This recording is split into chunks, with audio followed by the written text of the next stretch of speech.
श्री राधे श्री राधे। हरि हरि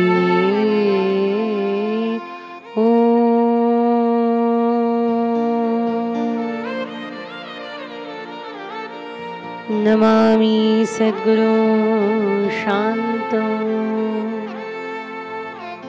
सच्चिदानंद विग्रह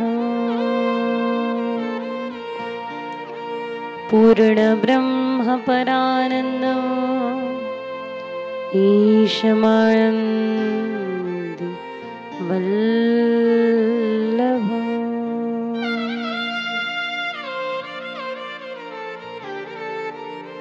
चिंता संतान हंतारो यत्पादाम्बुजरेणवः स्वीयानां तान् निजाचार्यान् प्रणमामि मुहुर्मुहुः। यदनुग्रहतो जन्तु सर्वदुःखादि गो भवे तमहं सर्वदा वन्दे श्रीमद्वल्लभ नन्दनो। अज्ञानतिमिरान्धस्य ज्ञानाञ्जनशलाकया चक्षुरुन्मीलितं येन तस्मै श्रीगुरवे नमः। नमामि हृदये शेषे लीलाक्षीराब्धिशायिन लक्ष्मीसहस्रलीलाभिर् सेव्यमानं कलानिधिं चतुर्भिश्च चतुर्भिश्च चतुर्भिश्च त्रिभिस्तथा षड्भिर्विराजते योऽसौ पंचदारदे मम। श्री गोवर्धननाथ भगवान की जय। श्याम सुंदर यमुने महारानी की जय। श्री वृंदावन धाम की जय। श्रीमद गोकुल धाम की जय हो। निवासा क्षेत्र की जय हो। मोहिनीराज भगवान की जय हो। लक्ष्मी माता की जय हो। अमृत वाहिनी प्रवरा माता की जय हो। बसल्यानंतर एक भाव मनामध्ये जागा झाला, तो हा होता की 7 दिवस इथेच नाही का कथा करू शकत? असं तुम्ही समोर बसून राहा आणि आम्ही गुण गात राहू, बस नाही का? मंगलाचरण करूया आणि मग कथेला आरंभ करू। भक्ताभिलाषा चरुतानुसारी दुग्धादि चोरीण यशो विसारी कुमारतानि घोषणानि मम प्रभु श्री गिरिराजधारी मम प्रभु श्री गिरिराजधारी।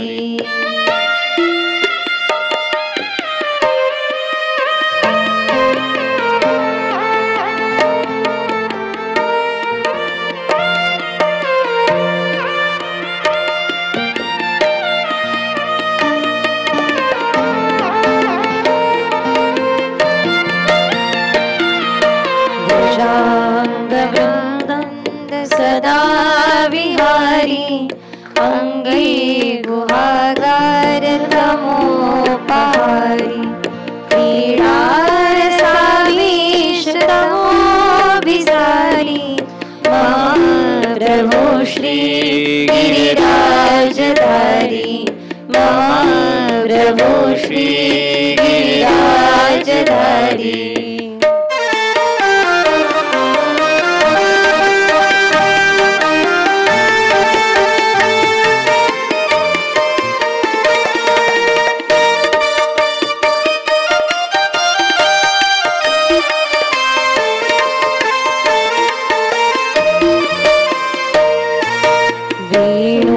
स्वनानन्दितपन्नगारी रसातला नृत्यपदप्रचारी क्रीडन् वयस्या प्रतिवेद्यमारी मम प्रभु श्री गिरिराजधारी मम प्रभु श्री गिरिराजधारी।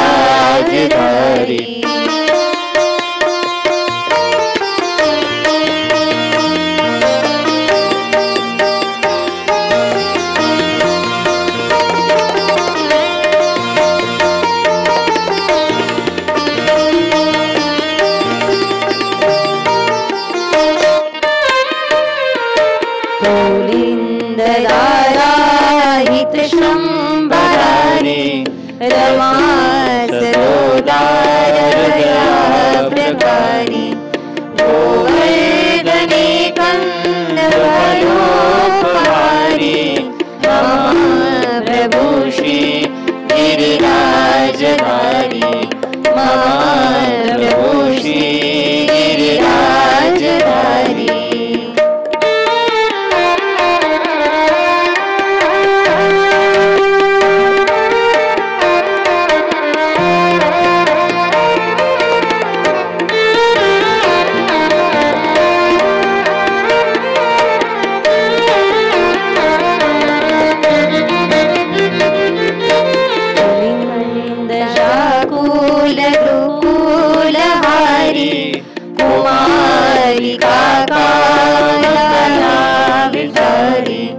वृंदावने गोधन वृंदचारी मम प्रभु श्री गिरिराजधारी मम प्रभु श्री गिरिराजधारी।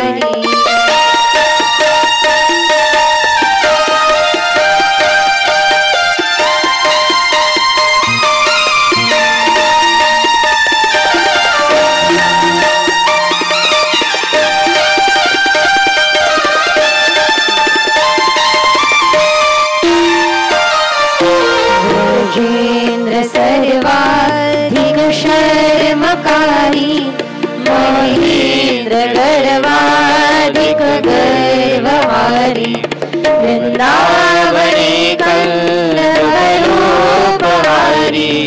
मम प्रभु श्री गिरिराजधारी मम प्रभु श्री गिरिराजधारी।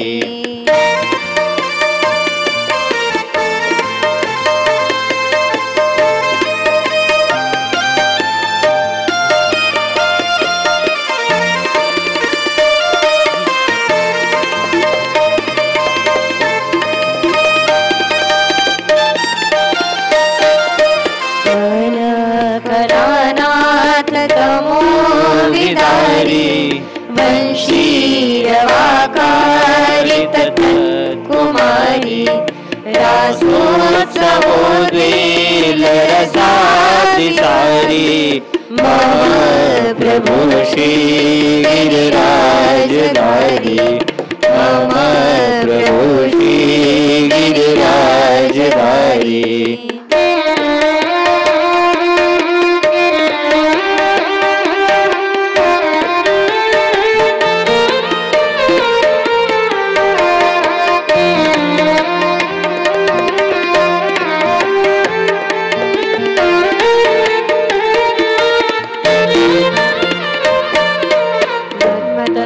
द्विपोत्यागतानुकारी लुण्ठ प्रसूना प्रपदीनहारी रामो रसस्पर्शकर प्रसारी मम प्रभु श्री गिरिराजधारी मम प्रभु श्री गिरिराजधारी मम प्रभु श्री गिरिराजधारी। राधे राधे गोविंदा राधे राधे गोविंदा राधे गोविंदा राधे राधे गोविंदा राधे राधे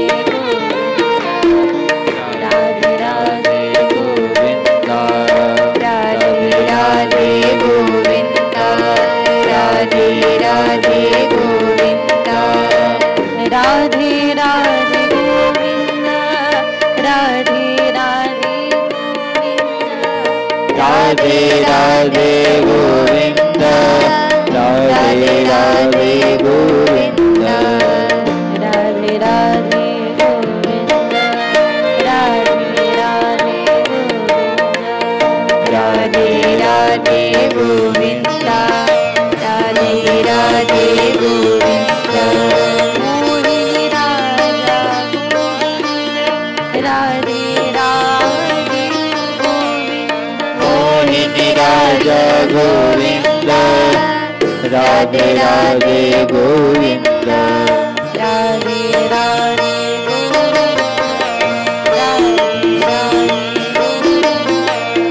राधे राधे गोविंद राधे राधे गोविंद श्रीनिवासा गोविंद वेंकटरमणा गोविंद श्रीनिवासा गोविंद वेंकटरमणा गोविंद राधे राधे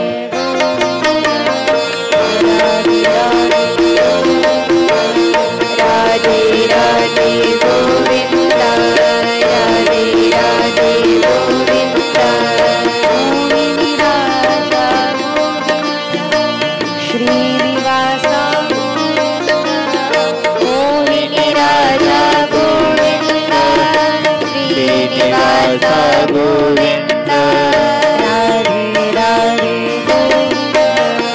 राधे राधे गोविंद राधे राधे गोविंद राधे राधे गोविंद राधे राधे गोविंद श्रीनिवासा गोविंद राधे राधे गोविंद श्रीनिवासा गोविंद राधे राधे गोविंद श्रीनिवासा गोविंद राधे राधे गोविंद श्रीनिवासा गोविंद मोहिनी राजा गोविंद श्रीनिवासा गोविंद राधे राधे गोविंद श्रीनिवासा गोविंद राधे राधे गोविंद राधे राधे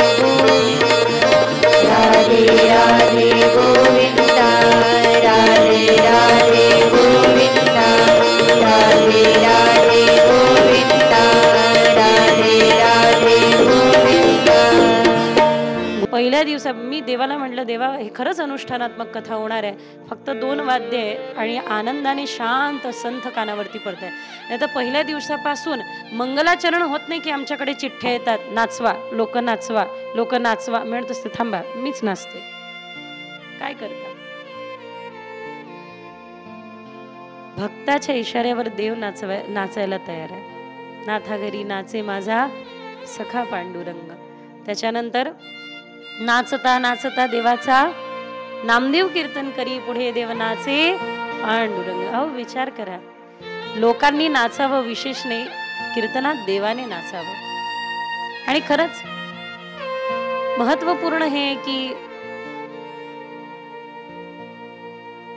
प्रज्ञाचक्षु मधुराद्वैताचार्य श्री संत गुलाबराव महाराज सांगतात, स्त्रियांचे कितीही आभूषण असो पण त्या आभूषणामध्ये जर का मंगळसूत्र नसेल ना तर त्या स्त्रीचं सौंदर्य नाही.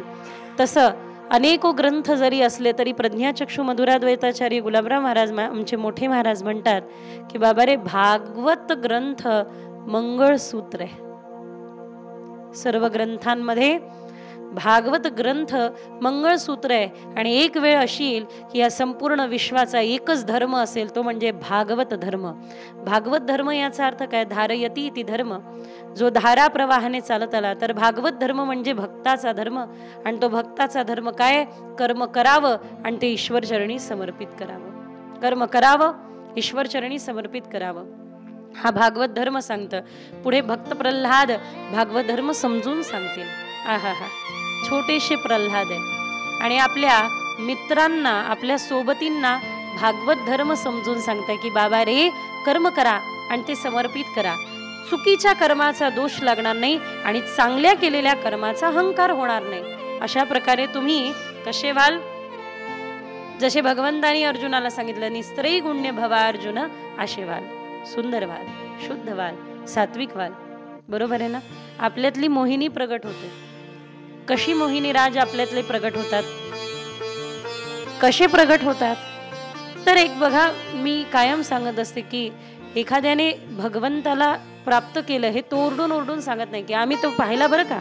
नाही नाही, एकाही संताने ओरडू सांगितलं नाही की आम्ही त्याला पाहिलं, आम्ही त्याला अनुभवलं. मग प्रत्येक संतांनी फक्त त्याला गायलं, लोकांच्या लक्षात आलं. ज्ञानेश्वरी इथे बसून माऊलींनी गायली.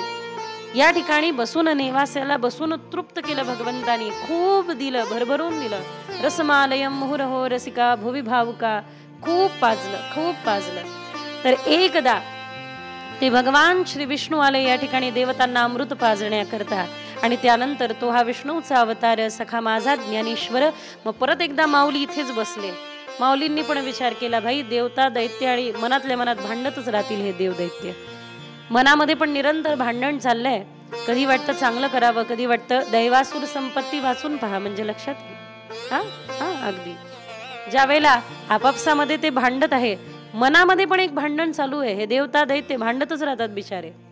आणि ह्या भांडणामध्ये परत एकदा कलियुगामध्ये माऊलींनी इथेच बसून अमृत वाटलं असं म्हणायला काही हरकत नाही.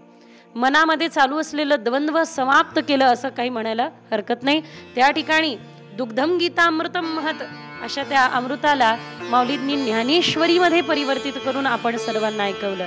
म्हणजे अनेको पहिल्या शतकामध्ये मला कोणीतरी सांगत होतं, बरोबर, म्हणजे पहिल्या शतक पण नाही, पहिले या ठिकाणी मोहिनी परमात्मा बसून, ज्या ठिकाणी बसून त्यांनी देवतांना अमृतत्वाचं पान करून दिलं, त्याच ठिकाणी परत एकदा त्यांच्याच प्रेरणेने माऊलींनी विराजमान होऊन आपल्यामधल्या दैवी प्रवृत्तीला परत ज्ञानेश्वरी रूपी अमृत पाजलं असं म्हणायला काही हरकत नाही. ते हे स्थान आहे. आणि या परम मांगल्यमयी स्थानामध्ये कुंभमेळा चालू असताना आपल्याला हे अमृतपान करायला मिळत आहे. म्हणून हा त्रिवेणी संगम या ठिकाणी हो घातलाय. हा त्रिवेणी संगम आहे शब्दमूर्ती सरस्वतीचा, ज्ञानमूर्ती ज्ञानेश्वराचा आणि भक्तीची मूर्ती मोहिनी राजांचा म्हणजे यमुनेचा. हा त्रिवेणी संगम या ठिकाणी घडून येतो. त्यामुळे कुंभामध्ये तुम्ही नाही जाऊ शकलात काही हरकत नाही. अमृत कुंभ घेऊन मोहिनीराज या ठिकाणी विराजमान झालेले आहे. त्यामुळे निश्चिंत होऊन जायला काही एक हरकत नाही. अमृतवाहिनी प्रवरा या ठिकाणी वाहते. त्यामुळे या ठिकाणी भक्तीचा आनंद काहीतरी वेगळं येणार आहे. आणि मला पण खूप समाधान आहे तुमच्यासमोर काहीतरी बोलण्याचं. खरं सांगू, वक्त्याची विद्वत्ता हा त्याच्या वाणीत आणि त्याच्या अभ्यासात नसते. वक्त्याची विद्वत्ता किंवा वक्त्याचा आनंद हा समोरच्या श्रोत्यामध्ये असतो. शुकदेवांमध्ये खूप भरलेलं होतं. पण राजा परीक्षितासारखा घेणारा पाहिजे होता. राजा परीक्षितासारखा घेणारा आला तर शुकदेव देणारे बसले. त्यामुळे घेणारा परिपक्व असला ना की देणाऱ्याला अशी मजा येते. मग त्यावेळेला देणाऱ्याच्या मुखातून असे रत्न निघतात. 14 रत्न समुद्रातून निघाले असेल, पण मात्र या ठिकाणी हजारो रत्न निघायला वेळ लागत नाही. आज प्रसादाला काय आहे? कथा झाल्यानंतर काय भेटणार आहे प्रसाद? खडीसाखर असेल, काही ना काही असेल. बघा प्रत्येक ठिकाणी काही ना काही प्रसाद असतो. समजा लाडू प्रसाद आहे, या ठिकाणी समजा लाडू प्रसाद ठेवलेला आहे. कोणता लाडू तुमच्याकडे येईल माहिती नाही, पण कोणता ना कोणता येईल एवढं मात्र नक्की. तसं या पूर्ण कथेमधून कोणते शब्द तुम्हाला जीवना उपयोगी असेल हे माहिती नाही, पण कोणते ना कोणते असतील एवढं मात्र नक्की. 101% या ठिकाणाहून कोणी खाली हात जाणार नाही. या शब्द अमृताचा संचय सगळेजण करून जातील. कारण मी इथून सुरुवात करत असते भागवताची की एकदा भगवान गोपालकृष्ण आपलं तद्धाम परमम म्हणजे आपल्या धामाला निघून जात असताना म्हणजे दुःखी होण्याची गरज नाही. आपलं हृदय भगवंताचं धाम आहे. त्या परत एकदा अवतार कार्य पूर्ण करून त्या धामाला निघून जात असताना उद्धवाने प्रश्न केला. उद्धव म्हणतात, देवा तुमच्या प्रतिपादित धर्माचं दर्शन आम्ही कुठे घ्यायचं? तुम्ही निघून जाल, पण तुम्ही शिकवलेला धर्म आम्ही विसरून गेलो तर? तुमच्या सगुण रूपाचं दर्शन परत परत कुठे घ्यायचं? त्यावेळेला देवाने काय केलं? देऊ शकले असते शब्दमूर्ती, देऊ शकले असते पाषाणाची मूर्ती, सोन्याची मूर्ती, लाकडाची मूर्ती, वाळूची मूर्ती, पण यापैकी कोणतीही मूर्ती देवाने दिली नाही. देवाने दिली शब्दमूर्ती. भगवान म्हणतात, अरे उद्धवा, मी निघून थोडी जातोय. जे शरीर रूपाने मला भजतील त्यांना शरीराने मी दिसून येणार नाही, पण तत्वरूपाने त्यांच्या लक्षात येईल की तिरोध्याय प्रविष्टोहम श्रीमद भागवता नरवम. मी भागवतामध्ये प्रविष्ट होत आहे आणि तेनेयम वाङ्मयी मूर्ती प्रत्यक्षा वर्तते हरे. 255 वर्ष झाले या ठिकाणी सप्ताह सुरू आहे. हे त्याचं प्रतीक आहे की वक्त्याबरोबर आपण पण देखील बोलताय. आणि खरंच वक्त्याची परीक्षा म्हणजे भागवत आहे. त्यामुळे तुमच्या सगळ्यांची अशीच साथ मिळाली तर इतका आनंद होईल. भागवत शब्द शब्दाला भगवंताचे एकेका अंगाचं दर्शन करून देणार आहे. एक एक रोमाचं दर्शन आपल्याला भागवताच्या एक एक शब्दा माध्यमातून होणार आहे. भागवताचे 12 स्कंद म्हणजे सहस्रशीर्षा पुरुषः सहस्राक्षः सहस्रपादः स भूमिं सर्वतः स्फुत्वात्यतिष्ठ, या पद्धतीचं स्वरूप भगवंताचं आहे. आणि म्हणून तेनेयम वाङ्मयी मूर्ती प्रत्यक्षा वर्तते हरे, ही भगवंताची प्रत्यक्ष वाङ्मयी मूर्ती आहे.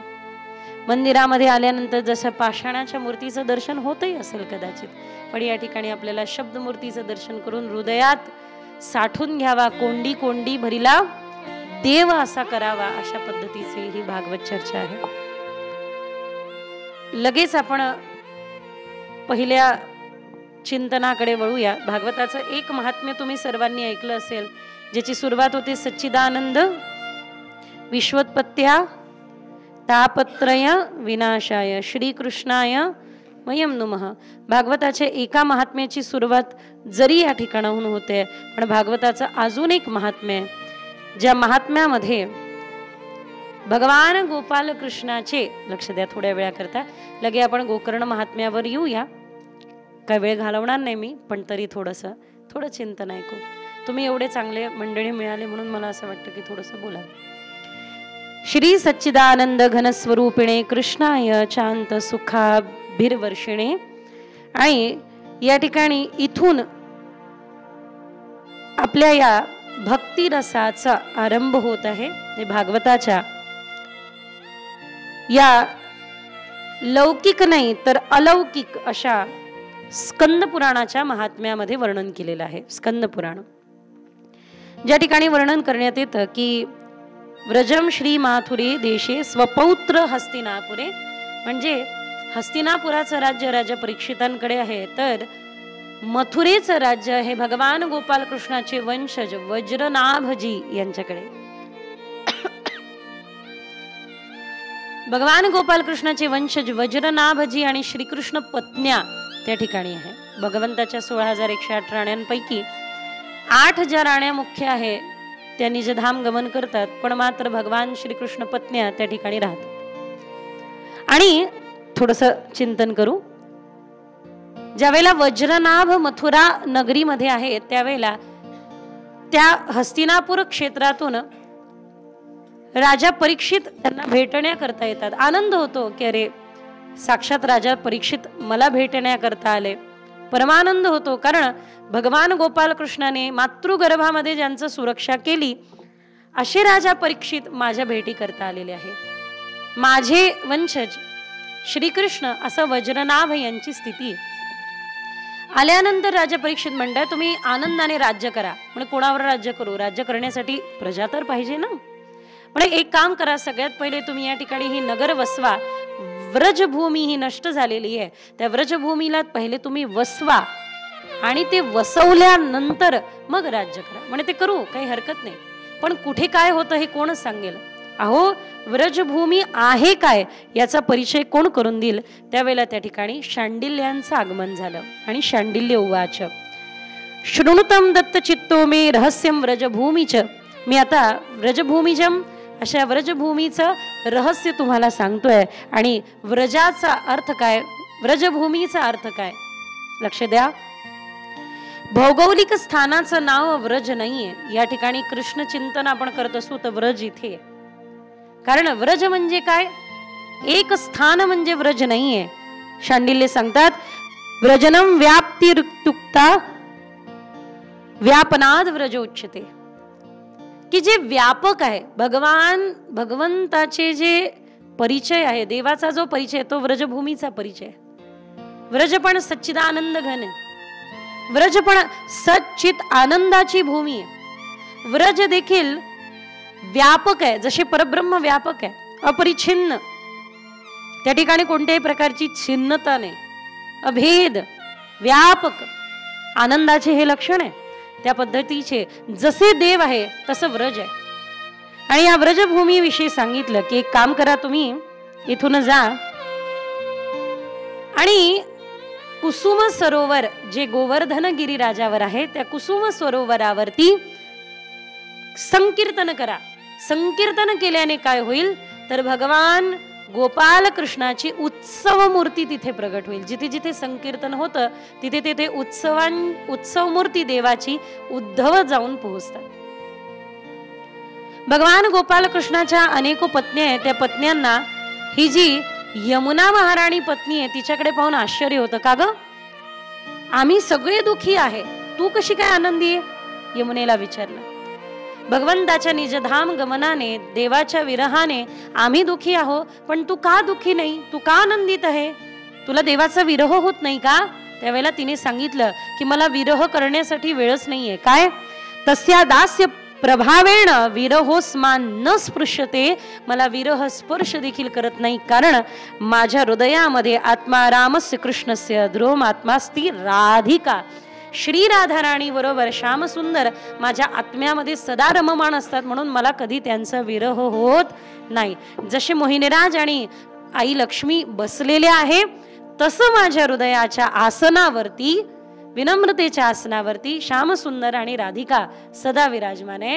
हे यमुना महाराणीने सांगितलं. कृष्णपत्नीयांचं दुःख दूर झालं. कृष्णपत्नीयांसमवेत वज्रनाभ आणि राजा परीक्षितांनी कुसुम सरोवरावरती संकीर्तन आरंभ केलं. संकीर्तन रंगात आलं, सगळे चैतन्यात रमले. त्यावेळेला तिथे भगवंताची उत्सव मूर्ती जी दिसायला बिलकुल हुबेहूब कृष्ण आहे त्या पद्धतीचे त्या ठिकाणी उद्धव प्रगटले. आणि उद्धवांनी आता भगवान गोपाल कृष्णाच्या कथा सांगायला सुरुवात करणार. त्या अगोदर राजा परीक्षिताला सांगितलं की या ठिकाणी उपस्थित सगळे ही कथा ऐकू शकतात, फक्त तुम्ही नाही. डोळ्यात अश्रुधारा दाटून आल्या. मी अधिकारी नाहीये का? मी देवाचा प्रेमी नाहीये का? मला काय ऐकायला भेटणार नाही? आता सध्या राज्याची जबाबदारी तुमच्यावरती आहे, पण परीक्षिता चिंता करू नका. ज्यावेळेला तुमचा अंतिम क्षण जवळ येईल, निकट येईल, तुमचा उद्धार भागवतानेच होणार आहे. तुम्ही भागवताला शरण याल.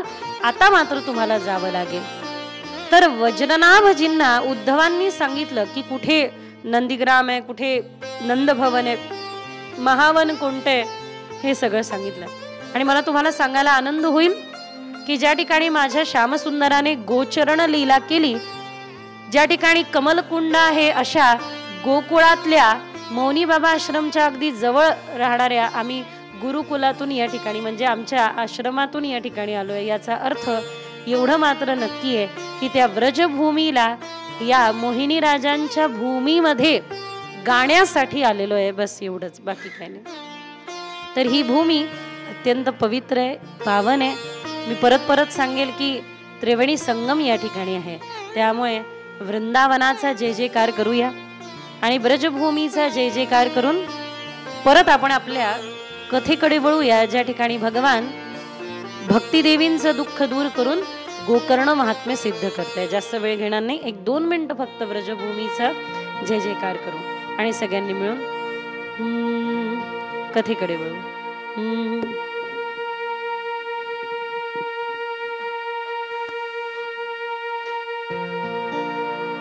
तुम्ही पाहिलं असेल कधी असं कधी म्हणलं नाही जय भोपाळ जय भोपाळ, ऐकलेलं असं कधी म्हणलं नाही? किंवा तुम्ही कधी असं ऐकलं नसेल की कधीतरी तुम्ही आलात आणि आमच्या अमरावतीकडे आलात आणि माझी जन्मभूमी अमरावती आहे, आईसाहेबांची, रुक्मिणी आईसाहेबांची भूमी, जय अमरावती जय अमरावती जय अमरावती नाही, जय नागपूर जय नागपूर जय नाही. पण मात्र जय पुणे असं जरी नसेल ऐकलं तरी मात्र जय वृंदावन जय जय वृंदावन असं ऐकलं. कारण वृंदावन ही हृदयाची स्थिती आहे. आपल्या हृदयाची ती स्थिती झाली की मग गोकर्ण महात्म्य आपल्याला पाहता येईल. हे पहिले आध्यात्मिक महात्म्याचं दर्शन केलं, मग पारमार्थिक महात्म्य पाहिल्यानंतर व्यावहारिक महात्म्य सोपं जाईल समजण्याकरता. हाताने टाळी, मुखाने सगळ्यांनी मिळून, मुखाने सगळ्यांनी मिळून नाम घेऊया.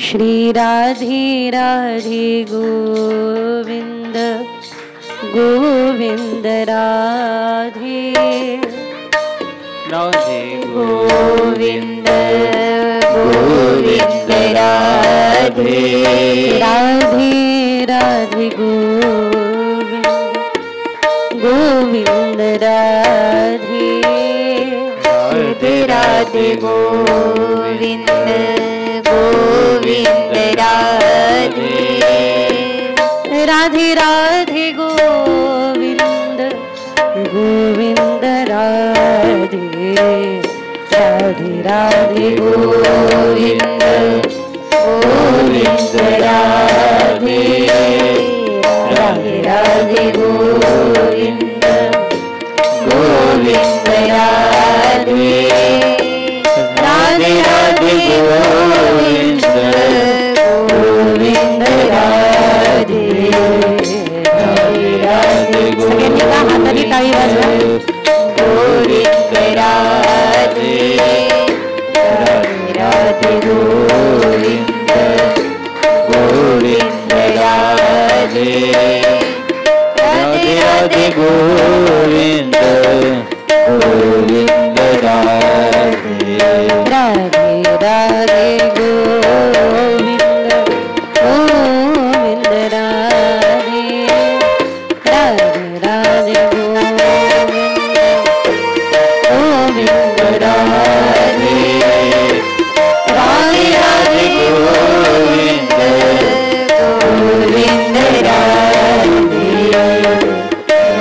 राधे गोविंद गोविंद राधे राधे राधे गोविंद गोविंद राधे राधे राधे गोविंद गोविंद राधे राधे राधे गोविंद गोविंद राधे राधे राधे गोविंद गोविंद राधे.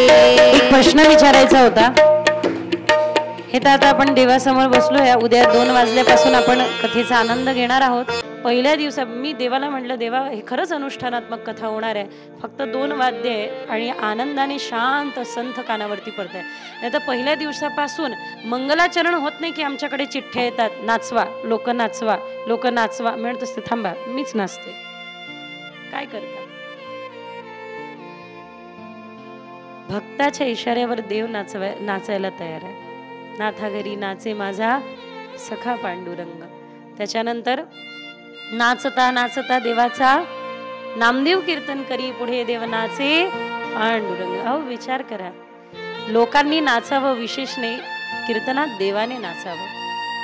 आणि खरंच महत्वपूर्ण हे की प्रज्ञाचक्षु मधुराद्वैताचार्य श्री संत गुलाबराव महाराज सांगतात, स्त्रियांचे कितीही आभूषण असो पण त्या आभूषणामध्ये जर का मंगळसूत्र नसेल ना तर त्या स्त्रीचं सौंदर्य नाही. तसं अनेको ग्रंथ जरी असले तरी प्रज्ञाचक्षु मधुराद्वैताचार्य गुलाबराव महाराज आमचे मोठे महाराज म्हणतात की बाबा रे, भागवत ग्रंथ मंगळसूत्र आहे. सर्व ग्रंथांमध्ये भागवत ग्रंथ मंगळसूत्र आहे. आणि एक वेळ अशी येईल की या संपूर्ण विश्वाचा एकच धर्म असेल, तो म्हणजे भागवत धर्म. भागवत धर्म याचा अर्थ काय? धारयती इति धर्म, जो धारा प्रवाहाने चालत आला. तर भागवत धर्म म्हणजे भक्ताचा धर्म. आणि तो भक्ताचा धर्म काय? कर्म करावं आणि ते ईश्वर चरणी समर्पित करावं. कर्म करावं, ईश्वर चरणी समर्पित करावं, हा भागवत धर्म सांगतं. पुढे भक्त प्रल्हाद भागवत धर्म समजून सांगतील. आहा हा, छोटेसे प्रल्हाद आहे आणि आपल्या मित्रांना, आपल्या सोबतींना भागवत धर्म समजून सांगताय की बाबा रे, कर्म करा आणि ते समर्पित करा. चुकीच्या कर्माचा दोष लागणार नाही आणि चांगल्या केलेल्या कर्माचा अहंकार होणार नाही. अशा प्रकारे तुम्ही कसे व्हाल? जसे भगवंतानी अर्जुनाला सांगितलं, निस्त्रयी गुण्य भवा अर्जुन आशेवाल, सुंदर व्हाल, शुद्ध व्हाल, सात्विक व्हाल. बरोबर आहे ना? आपल्यातली मोहिनी प्रगट होते. कशी मोहिनी राज आपल्यातले प्रगट होतात? कसे प्रगट होतात? तर एक बघा, मी कायम सांगत असते की एखाद्याने भगवंताला प्राप्त केलं हे तो ओरडून ओरडून सांगत नाही की आम्ही तो पाहिला बरं का. नाही नाही, एकाही संताने ओरडू ओरडू सांगितलं नाही की आम्ही त्याला पाहिलं, आम्ही त्याला अनुभवलं. मग प्रत्येक संतांनी फक्त त्याला गायलं, लोकांच्या लक्षात आलं. ज्ञानेश्वरी इथे बसून माऊलींनी गायली, या ठिकाणी बसून नेवास्याला बसून तृप्त केलं भगवंतानी. खूप दिलं, भरभरून दिलं. रसमालयम मुहुरहो रसिका भुवी भावुका, खूप पाजलं, खूप पाजलं. तर एकदा ते भगवान श्री विष्णू आले या ठिकाणी देवतांना अमृत पाजण्याकरता, आणि त्यानंतर तो हा विष्णूचा अवतार सखा माझा ज्ञानेश्वर. मग परत एकदा माऊली इथेच बसले. माऊलींनी पण विचार केला, भाई देवता दैत्य आणि मनातल्या मनात भांडतच राहतील हे देव दैत्य. मनामध्ये पण निरंतर भांडण चाललंय. कधी वाटतं चांगलं करावं, कधी वाटतं दैवासुर संपत्ती वाचून पहा म्हणजे लक्षात येईल. हा हा अगदी ज्या वेळेला आपापसामध्ये ते भांडत आहे, मनामध्ये पण एक भांडण चालू आहे. हे देवता दैत्य भांडतच राहतात बिचारे. आणि ह्या भांडणामध्ये परत एकदा कलियुगामध्ये माऊलींनी इथेच बसून अमृत वाटलं असं म्हणायला काही हरकत नाही. मनामध्ये चालू असलेलं द्वंद्व समाप्त केलं असं काही म्हणायला हरकत नाही. त्या ठिकाणी दुग्धम गीता अमृतम महत अशा त्या अमृताला माऊलींनी ज्ञानेश्वरीमध्ये परिवर्तित करून आपण सर्वांना ऐकवलं. म्हणजे अनेको पहिल्या शतकामध्ये मला कोणीतरी सांगत होतं, बरोबर, म्हणजे पहिल्या शतक पण नाही, पहिले या ठिकाणी मोहिनी परमात्मा बसून, ज्या ठिकाणी बसून त्यांनी देवतांना अमृतत्वाचं पान करून दिलं, त्याच ठिकाणी परत एकदा त्यांच्याच प्रेरणेने माऊलींनी विराजमान होऊन आपल्यामधल्या दैवी प्रवृत्तीला परत ज्ञानेश्वरी रूपी अमृत पाजलं असं म्हणायला काही हरकत नाही. ते हे स्थान आहे. आणि या परम मांगल्यमयी स्थानामध्ये कुंभमेळा चालू असताना आपल्याला हे अमृतपान करायला मिळत आहे. म्हणून हा त्रिवेणी संगम या ठिकाणी हो घातलाय. हा त्रिवेणी संगम आहे शब्दमूर्ती सरस्वतीचा, ज्ञानमूर्ती ज्ञानेश्वराचा आणि भक्तीची मूर्ती मोहिनी राजांचा म्हणजे यमुनेचा. हा त्रिवेणी संगम या ठिकाणी घडून येतो. त्यामुळे कुंभामध्ये तुम्ही नाही जाऊ शकलात काही हरकत नाही. अमृत कुंभ घेऊन मोहिनीराज या ठिकाणी विराजमान झालेले आहे. त्यामुळे निश्चिंत होऊन जायला काही एक हरकत नाही. अमृतवाहिनी प्रवरा या ठिकाणी वाहते. त्यामुळे या ठिकाणी भक्तीचा आनंद काहीतरी वेगळा येणार आहे. आणि मला पण खूप समाधान आहे तुमच्यासमोर काहीतरी बोलण्याचं. खरं सांगू, वक्त्याची विद्वत्ता हा त्याच्या वाणीत आणि त्याच्या अभ्यासात नसते. वक्त्याची विद्वत्ता किंवा वक्त्याचा आनंद हा समोरच्या श्रोत्यामध्ये असतो. शुकदेवांमध्ये खूप भरलेलं होतं. पण राजा परीक्षितासारखा घेणारा पाहिजे होता. राजा परीक्षितासारखा घेणारा आला तर शुकदेव देणारे बसले. त्यामुळे घेणारा परिपक्व असला ना की देणाऱ्याला अशी मजा येते. मग त्यावेळेला देणाऱ्याच्या मुखातून असे रत्न निघतात. 14 रत्न समुद्रातून निघाले असेल, पण मात्र या ठिकाणी हजारो रत्न निघायला वेळ लागत नाही. आज प्रसादाला काय आहे? कथा झाल्यानंतर काय भेटणार आहे प्रसाद? खडीसाखर असेल, काही ना काही असेल. बघा प्रत्येक ठिकाणी काही ना काही प्रसाद असतो. समजा लाडू प्रसाद आहे, या ठिकाणी समजा लाडू प्रसाद ठेवलेला आहे. कोणता लाडू तुमच्याकडे येईल माहिती नाही, पण कोणता ना कोणता येईल एवढं मात्र नक्की. तसं या पूर्ण कथेमधून कोणते शब्द तुम्हाला जीवना उपयोगी असेल हे माहिती नाही, पण कोणते ना कोणते असतील एवढं मात्र नक्की. 101% या ठिकाणाहून कोणी खाली हात जाणार नाही. या शब्द अमृताचा संचय सगळेजण करून जातील. कारण मी इथून सुरुवात करत असते भागवताची की एकदा भगवान गोपालकृष्ण आपलं तद्धाम परमम म्हणजे आपल्या धामाला निघून जात असताना म्हणजे दुःखी होण्याची गरज नाही. आपलं हृदय भगवंताचं धाम आहे. त्या परत एकदा अवतार कार्य पूर्ण करून त्या धामाला निघून जात असताना उद्धवाने प्रश्न केला. उद्धव म्हणतात, देवा तुमच्या प्रतिपादित धर्माचं दर्शन आम्ही कुठे घ्यायचं? तुम्ही निघून जाल, पण तुम्ही शिकवलेला धर्म आम्ही विसरून गेलो तर? तुमच्या सगुण रूपाचं दर्शन परत परत कुठे घ्यायचं? त्यावेळेला देवाने काय केलं? देऊ शकले असते शब्दमूर्ती, देऊ शकले असते पाषाणाची मूर्ती, सोन्याची मूर्ती, लाकडाची मूर्ती, वाळूची मूर्ती, पण यापैकी कोणतीही मूर्ती देवाने दिली नाही. देवाने दिली शब्दमूर्ती. भगवान म्हणतात, अरे उद्धवा, मी निघून थोडी जातोय. जे शरीर रूपाने मला भजतील त्यांना शरीराने मी दिसून येणार नाही, पण तत्वरूपाने त्यांच्या लक्षात येईल की तिरोध्याय प्रविष्टोहम श्रीमद भागवता नरवम. मी भागवतामध्ये प्रविष्ट होत आहे आणि तेनेयम वाङ्मयी मूर्ती प्रत्यक्षा वर्तते हरे. 255 वर्ष झाले या ठिकाणी सप्ताह सुरू आहे. हे त्याचं प्रतीक आहे की वक्त्याबरोबर आपण पण देखील बोलताय. आणि खरंच वक्त्याची परीक्षा म्हणजे भागवत आहे. त्यामुळे तुमच्या सगळ्यांची अशीच साथ मिळाली तर इतका आनंद होईल. भागवत शब्द शब्दाला भगवंताचे एकेका अंगाचं दर्शन करून देणार आहे.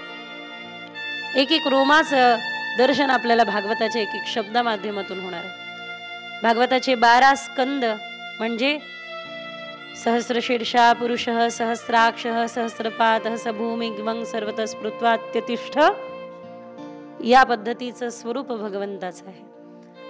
आणि म्हणून तेनेयम वाङ्मयी मूर्ती प्रत्यक्षा वर्तते हरे, ही भगवंताची प्रत्यक्ष वाङ्मयी मूर्ती आहे. मंदिरामध्ये आल्यानंतर जसं पाषाणाच्या मूर्तीचं दर्शन होतही असेल कदाचित, पण या ठिकाणी आपल्याला शब्दमूर्तीचं दर्शन करून हृदयात साठून घ्यावा, कोंडी कोंडी भरिला देव असा करावा, अशा पद्धतीची ही भागवत चर्चा आहे. लगेच आपण पहिल्या चिंतनाकडे वळूया. भागवताचं एक महात्म्य तुम्ही सर्वांनी ऐकलं असेल, ज्याची सुरुवात होते सच्चिदानंद विश्वोत्पत्त्या तापत्रय विनाशाय श्रीकृष्णाय मयम नुमः. भागवताच्या एका महात्म्याची सुरुवात जरी या ठिकाणाहून होते, पण भागवताचं अजून एक महात्म्य आहे, ज्या महात्म्यामध्ये भगवान गोपाल कृष्णाचे, लक्ष द्या थोड्या वेळाकरता, लगे आपण गोकर्ण महात्म्यावर येऊया. काय वेळ घालवणार नाही मी, पण तरी थोडं चिंतन ऐकू. तुम्ही एवढे चांगले मंडळी मिळाले म्हणून मला असं वाटतं की थोडंसं बोला. श्री सच्चिदानंद घनस्वरूपिणे कृष्णाय शांत सुखाभिर्वर्षिणे. आणि या ठिकाणी इथून आपल्या या भक्ती रसाचा आरंभ होत आहे. भागवताच्या या लौकिक नाही तर अलौकिक अशा स्कंद पुराणाच्या महात्म्यामध्ये वर्णन केलेलं आहे. स्कंद पुराण ज्या ठिकाणी वर्णन करण्यात येतं की व्रजम श्री माथुरे देशे स्वपौत्र हस्तिनापुरे, म्हणजे हस्तिनापुराचं राज्य राजा परीक्षितांकडे आहे, तर मथुरेचं राज्य हे भगवान गोपाल कृष्णाचे वंशज वज्रनाभजी यांच्याकडे. भगवान गोपाल कृष्णाचे वंशज वज्रनाभजी आणि श्रीकृष्ण पत्न्या त्या ठिकाणी आहे. भगवंताच्या 16,108 राण्यांपैकी 8 ज्या राण्या मुख्य आहे त्या निजधाम गमन करतात, पण मात्र भगवान श्रीकृष्ण पत्न्या त्या ठिकाणी राहतात. आणि थोडस चिंतन करू. ज्यावेळेला वज्रनाभ मथुरा नगरीमध्ये आहे त्यावेळेला त्या हस्तिनापूर क्षेत्रातून राजा परीक्षित त्यांना भेटण्याकरता येतात. आनंद होतो की अरे साक्षात राजा परीक्षित मला भेटण्याकरता आले. परमानंद होतो, कारण भगवान गोपाल कृष्णाने मातृगर्भामध्ये ज्यांचं सुरक्षा केली असे राजा परीक्षित माझ्या भेटी करता आलेले आहे. माझे वंशज श्रीकृष्ण असं वज्रनाभ यांची स्थिती. आल्यानंतर राजा परीक्षित म्हणतात तुम्ही आनंदाने राज्य करा. म्हणजे कोणावर राज्य करू? राज्य करण्यासाठी प्रजा तर पाहिजे ना. म्हणजे एक काम करा, सगळ्यात पहिले तुम्ही या ठिकाणी ही नगर वसवा. व्रजभूमी ही नष्ट झालेली आहे, त्या व्रजभूमीला पहिले तुम्ही वसवा आणि ते वसवल्यानंतर मग राज्य करा. म्हणजे ते करू, काही हरकत नाही, पण कुठे काय होतं हे कोणच सांगेल? अहो व्रजभूमी आहे काय याचा परिचय कोण करून देईल? त्यावेळेला त्या ठिकाणी शांडिल्यांचं आगमन झालं. आणि शांडिल्य उवाच शृणुतम दत्त चित्तो मे रहस्यम व्रजभूमीच. मी आता व्रजभूमीजम अशा व्रजभूमीचं रहस्य तुम्हाला सांगतोय. आणि व्रजाचा अर्थ काय, व्रजभूमीचा अर्थ काय, लक्ष द्या. भौगोलिक स्थानाचं नाव व्रज नाहीये. या ठिकाणी कृष्ण चिंतन आपण करत असू तर व्रज इथे, कारण व्रज म्हणजे काय, एक स्थान म्हणजे व्रज नाहीये.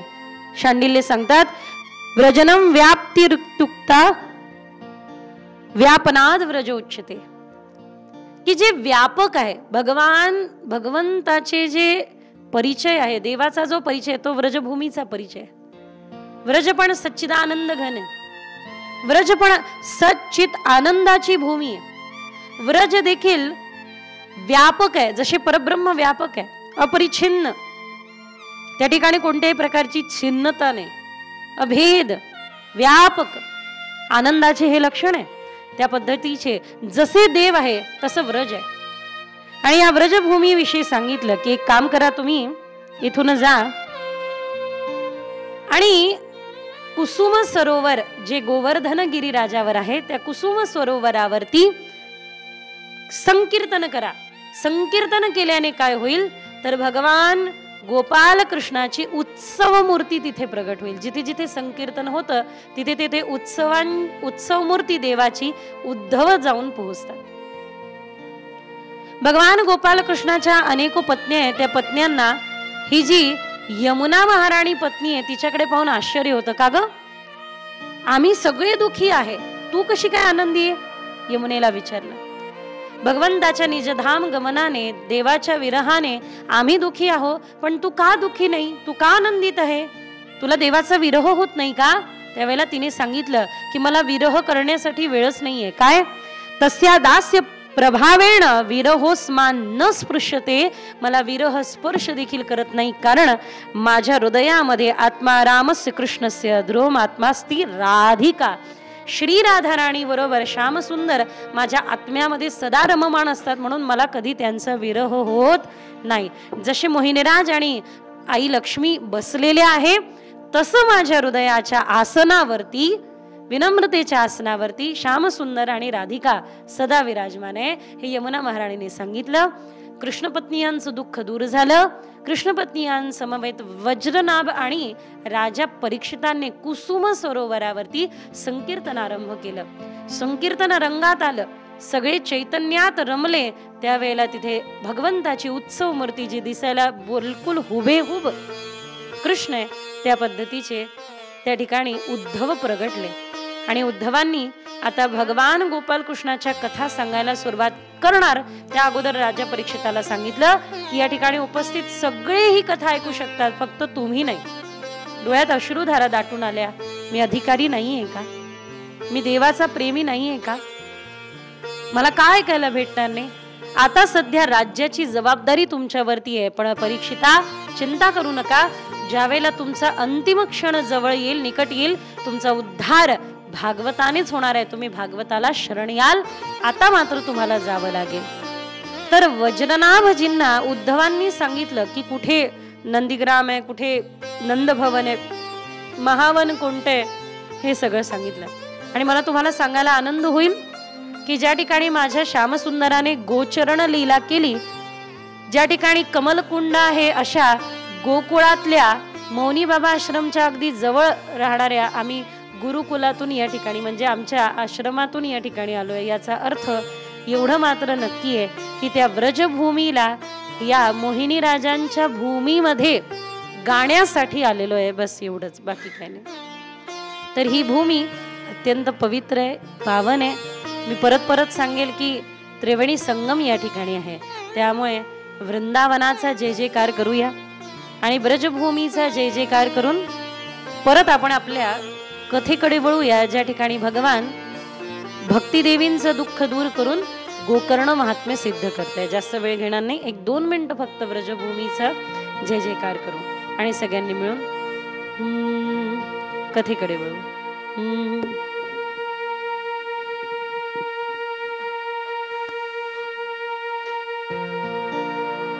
तुम्ही पाहिलं असेल कधी असं कधी म्हणलं नाही जय भोपाल जय भोपाल, ऐकलेलं असं कधी म्हणलं नाही? किंवा तुम्ही कधी असं ऐकलं नसेल की कधीतरी तुम्ही आलात आणि आमच्या अमरावतीकडे आलात आणि माझी जन्मभूमी अमरावती आहे, आईसाहेबांची, रुक्मिणी आईसाहेबांची भूमी, जय अमरावती जय अमरावती जय अमरावती नाही, जय नागपूर जय नागपूर जय नाही. पण मात्र जय पुणे असं जरी नसेल ऐकलं तरी मात्र जय वृंदावन जय जय वृंदावन असं ऐकलं. कारण वृंदावन ही हृदयाची स्थिती आहे. आपल्या हृदयाची ती स्थिती झाली की मग गोकर्ण महात्म्य आपल्याला पाहता येईल. हे पहिले आध्यात्मिक महात्म्याचं दर्शन केलं, मग पारमार्थिक महात्म्य पाहिल्यानंतर व्यावहारिक महात्म्य सोपं जाईल समजण्याकरता. हाताने टाळी, मुखाने सगळ्यांनी मिळून, मुखाने सगळ्यांनी मिळून नाम घेऊया.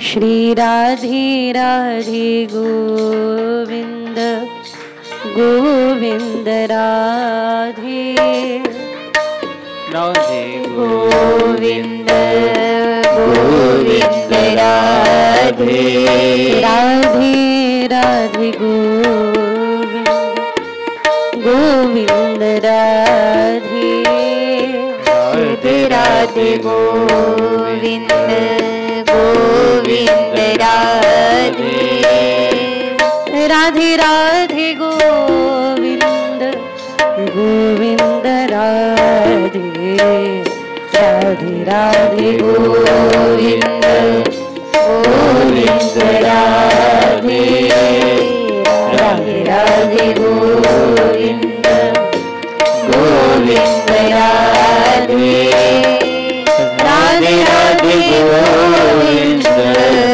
गोविंद राधे राधे राधे सगळ्यांनी का हाताने टाळी वाजवा.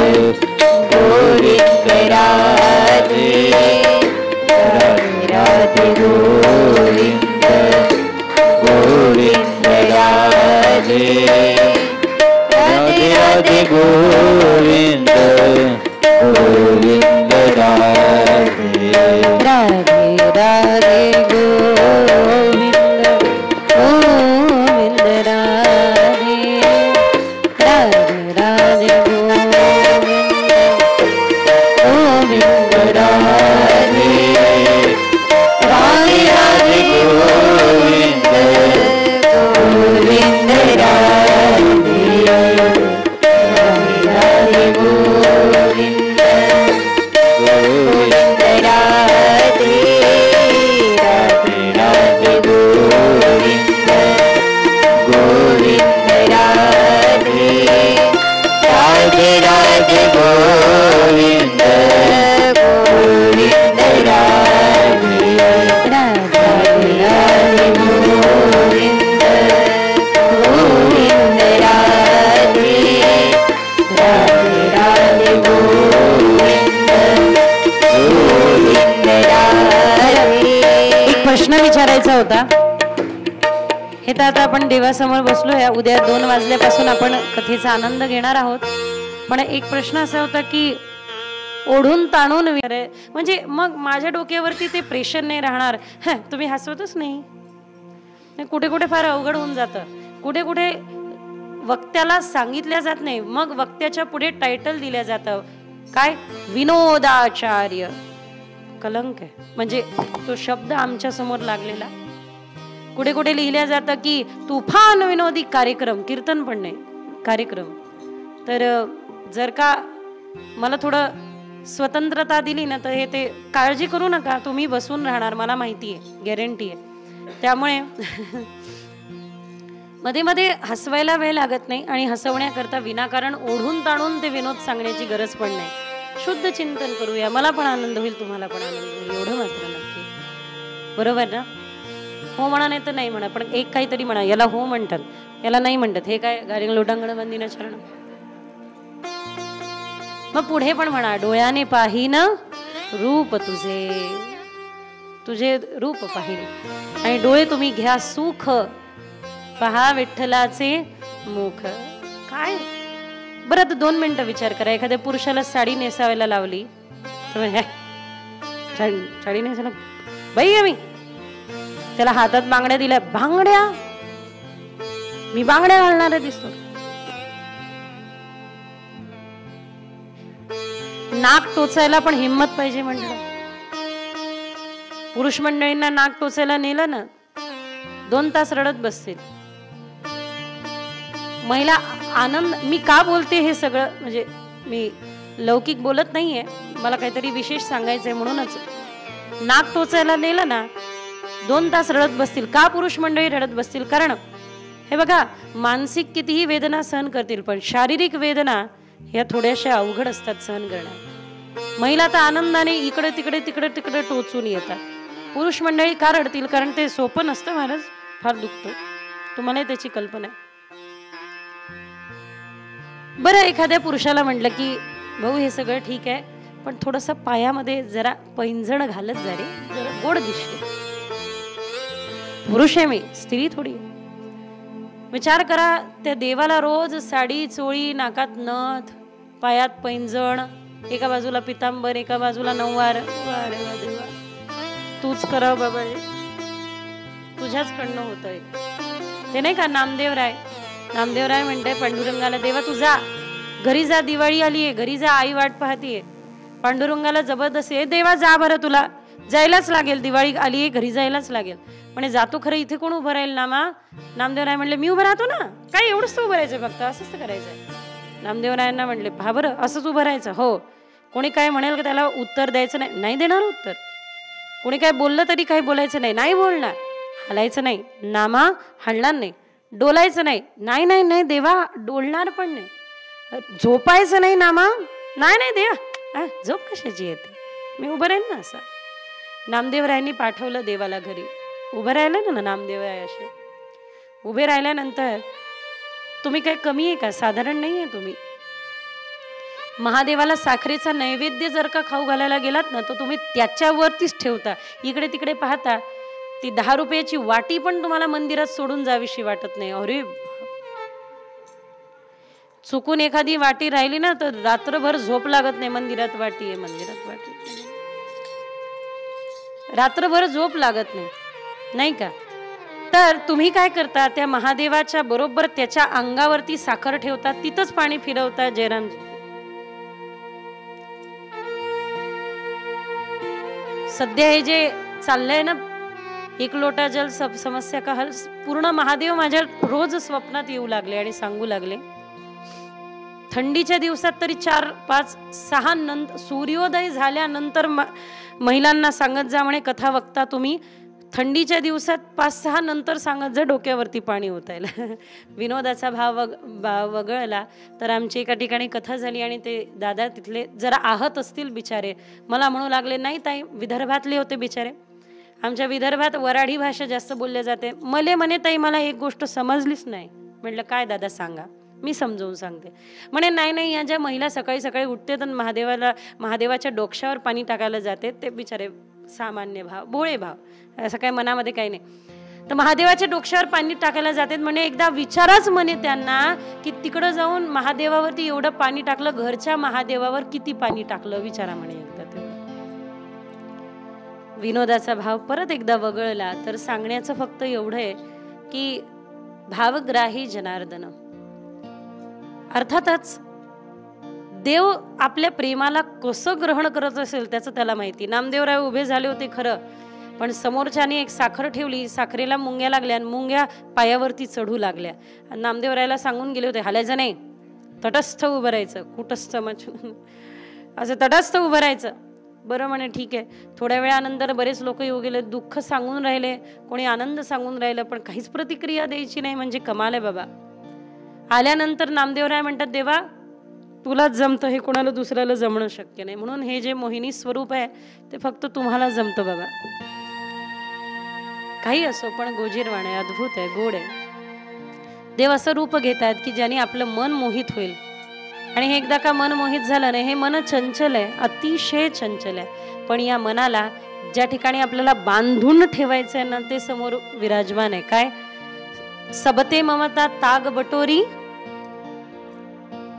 हा, सगळ्यांपासून आपली ही ममता दूर सारायची आहे आणि भगवंताच्या चरणाशी दोरी बांधायची आहे. असं भक्त मागताय की आता तुमच्या चरणाशी आमचं हे मन बांधल्या जाव. काय व्हावं? झोप येते का? नाही, धन्यवाद. मग काही हरकत नाही, आपण सकाळी 4 वाजेपर्यंत चालू देऊ, काकडा इथे करू आणि मग घरी जाऊ.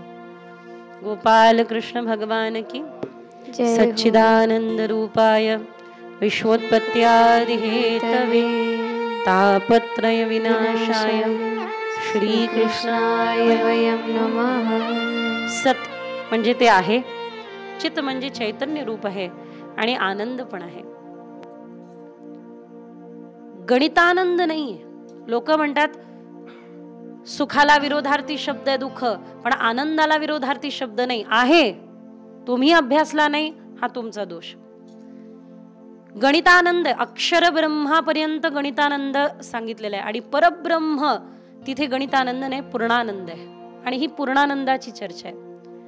वेद महर्षी व्यासांनी भागवताला कृष्णाला पूर्णाब्रह्म म्हणलंय, कारण कृष्णस्तू भगवान स्वयं, पूर्णात पूर्ण अवतार भगवान गोपाल कृष्णाचा हा व्यासांनी देखील मानलाय आणि व्यासांच्या नुसार आपण सगळ्यांनी देखील मानलाय. आणि म्हणून आपण जर का चिंतन केलं तर आपल्या एक गोष्ट आवर्जून लक्षात येईल. जरा ठळक काही असतात ना, ठळक बातम्या, काही अशा वरवर, पण काही असतात ठळक. तर अशा प्रकारे ठळक जर का पाहायचं झालं तर हा पूर्णानंद आहे. काही लोक छान पुरणाची पोळी जेवतात आणि म्हणतात काय आनंद मिळाला हो. तो आनंद आज आहे, उद्या टिकणारा नाहीये, उद्या परत भूक लागणार आहे. अशा अनेको आनंदाचं वर्णन जर का करायला गेलं तर तैत्तरीय उपनिषदामध्ये साधनजन्य आनंद आणि स्वयंसिद्ध आनंद सांगितला. साधन म्हणजे साधनांकडून मिळणारा, स्वयंसिद्ध म्हणजे तुम्ही जिथे बसाल तिथे आनंद तुमच्यात आहे. पण परत एकदा तेच असं म्हणतात, ही पूर्ण भूमी विश्वाची 1 एकर जर का भेटला, वावर आहे तर पावर आहे, 1 एकर भेटणं आणि नंतर कसं 1 एकर तर दूर राहिलं, लाडक्या बहिणींना विचारा. पगार भेटला की लाडक्या बहिणी आहा प्रसन्न होतात आनंदाने. विचार करा, थोडस संपत्ती आपल्याला मिळाली तर आपण किती आनंदी होतो. ज्या वेळेला थोडी संपत्ती मिळाल्यावर आपण एवढी आनंदी होतो, तर एवढ्या संपूर्ण पृथ्वीचं मालक होण्यानंतर किती आनंद होईल. पृथ्वीचं मालक झाल्यानंतर जो आनंद आहे तो आनंद त्यापेक्षा 100 पटीने असा संपूर्ण पृथ्वीचं मालक, सगळं ऐश्वर, युवा अवस्था हे असताना जे 1% आनंद आहे त्याच्या 100 ऍड करून द्या.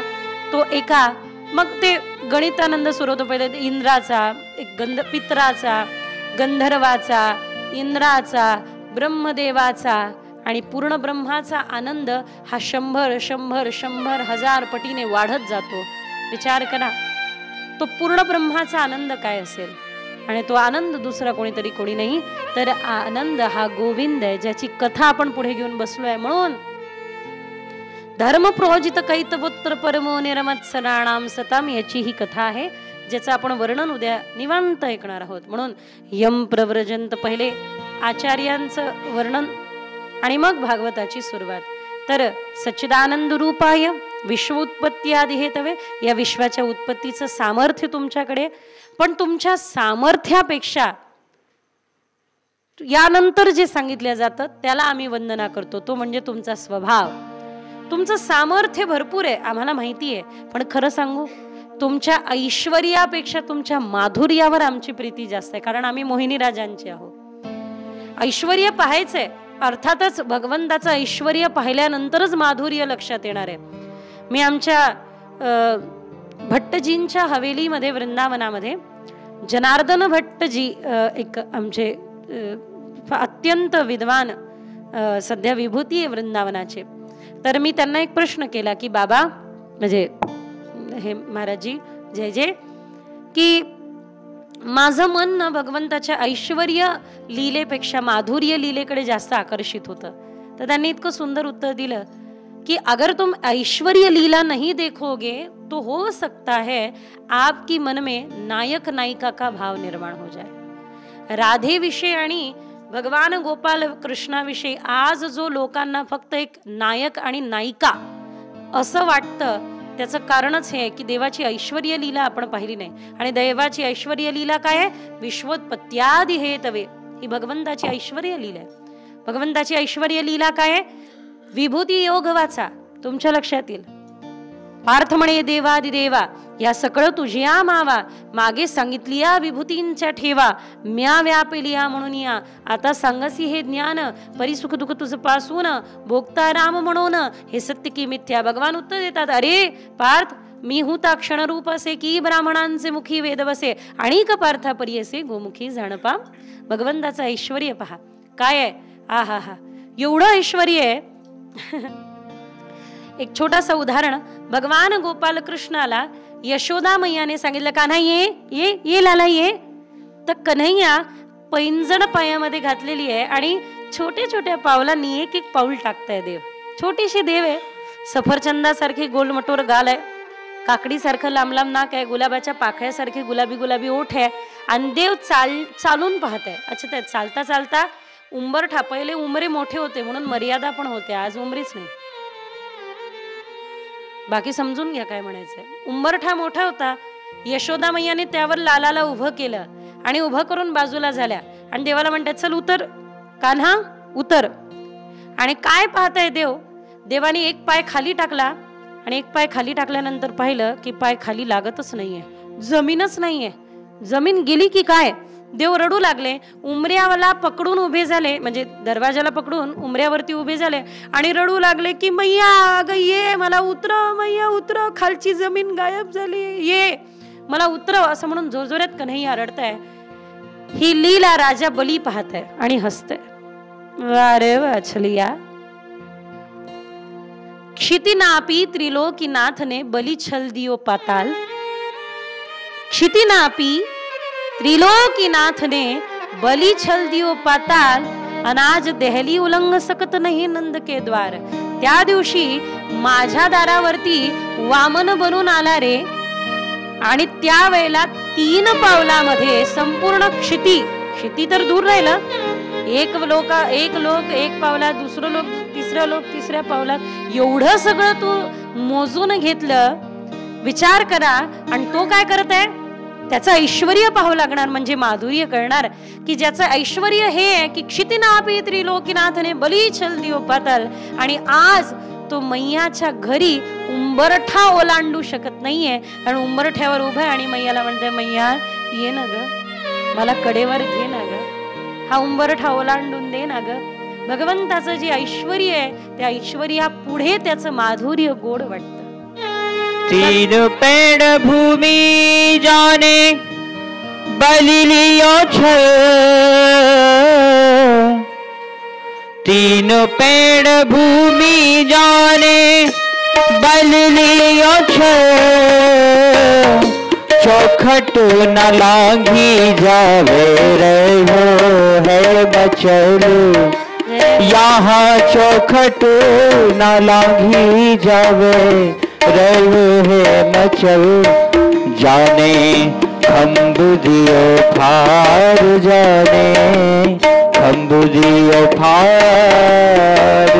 प्रेम नदिया की सदा उल्टी बह धार. कौन पावे या को पार, कौन पावे या को पार. प्रेम नदिया की सदा उल्टी बह धार. अज प्रेम नदिया की सदा उल्टी बह धार. जय हो जय हो जय. वा. तर असे भगवंत विश्वोत्पत्त्यादी हे तवे पण तापत्रे विनाशाय श्रीकृष्णाय वयम नुमः. त्या परमेश्वराला प्रणाम. यम प्रव्रजंत मनुपेतमपेत कृत्यम द्वैपायनो विरह कातर आजुहाव. पुत्रेति तन्मयतया तर्वोभिनेदुस तम सर्वभूत हृदयम मुनिमानतोस. अशा प्रकारे शुकदेवजी महाराजांच्या शुकासारिखे पूर्ण वैराग्य ज्याचे. शुकदेवांसारख्या वैराग्याची उपमा समर्थांना जर का देत असेल तर शुकदेवांचं वैराग्य काय. जन्माला आल्या आल्या स्वतःच्या आईची नाळ स्वतःपासून दूर केली, खांद्यावरती टांगली आणि निघाले भगवत भक्तीसाठी. हे ते महाराष्ट्र आहे किंवा असं म्हटलं तरी चालेल की ही भारतभूमी ती आहे जिथे पाळण्यालाच माळ बांधल्या जाते, नाही का. पाळण्यालाच माळ बांधून भगवत भक्त जन्माला येतो. अशा पद्धतीचं हे स्थान आहे भारतवर्ष भूमी, जिथे नानाविध देव लीला करतात. दशविध लीला या भगवंताच्या प्रामुख्याने भागवतात वर्णन केलेले आहे. जरा थोडं लक्षपूर्वक ऐकू. यानंतर नैमिष्ये सुतमासीनम अभिवाद्य महामितम कथामृत रसस्वादः कुशलौ शौनको ब्रवीत. परत एकदा या अमृताची चर्चा या ठिकाणी होत आहे. एक अमृत मोहिनी राजांनी पाजलं, एक अमृत ज्ञानेश्वरी रूपाने माऊलींनी पाजलं आणि एक भागवतामृत जे आपण या ठिकाणी पान करत आहोत.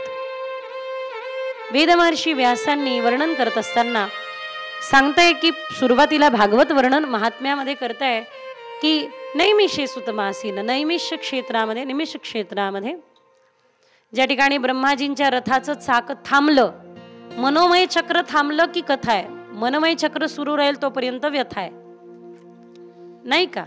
मनाचं चक्र चालू राहतं. इथे घटकेत वाटतं दिल्ली जावं, घटकेत वाटतं मुंबई जावं, घटकेत वाटतं जाऊ दे ना, घरीच पडून राहू. जोपर्यंत हे मनचक्र फिरतंय, मनश्चक्र फिरतंय तोपर्यंत व्यथा आहे. मनचक्र थांबलं की कथा आहे. त्यामुळे ही कथा सांगायला सुरुवात करताय. नैमिषारण्यामध्ये सूतजींना पाहिलं, शौनकादी मुनियांना आदर दिला, उभे झाले. संकोच झाला सूतजींना, पण एक मात्र नक्की, जो समोरच्याला मूर्ख म्हणत नाही तो विद्वान आहे. मी काही विद्वान लोकांच्या सानिध्यामध्ये राहिले त्यावेळेला या मुलींना एकच सांगितलं की मुलींनो, मोठा कोणाला समजावं, मोठं कोण आहे? ज्याच्या सानिध्यात राहिल्यानंतर तुम्ही छोटे आहे हे तुम्हाला कधीच भासू देत नाही, तो खरा मोठा आहे.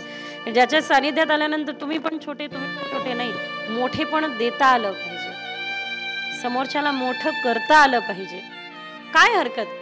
भगवान कोणाकडे आले? यश ददातुम इति सह यशोदा.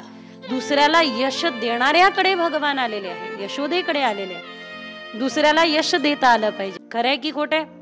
दुसऱ्याचा पाय ओढण्यात मोठेपण नाही, दुसऱ्याला मोठं करण्यात खूप मोठेपण आहे.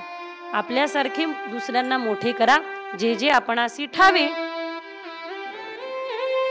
जेवढं येतं तेवढं सांगा, काय हरकत नाही, त्याला काय हरकत. चला असो, महत्वाच्या आपल्या मूळ विषयाकडे येऊया.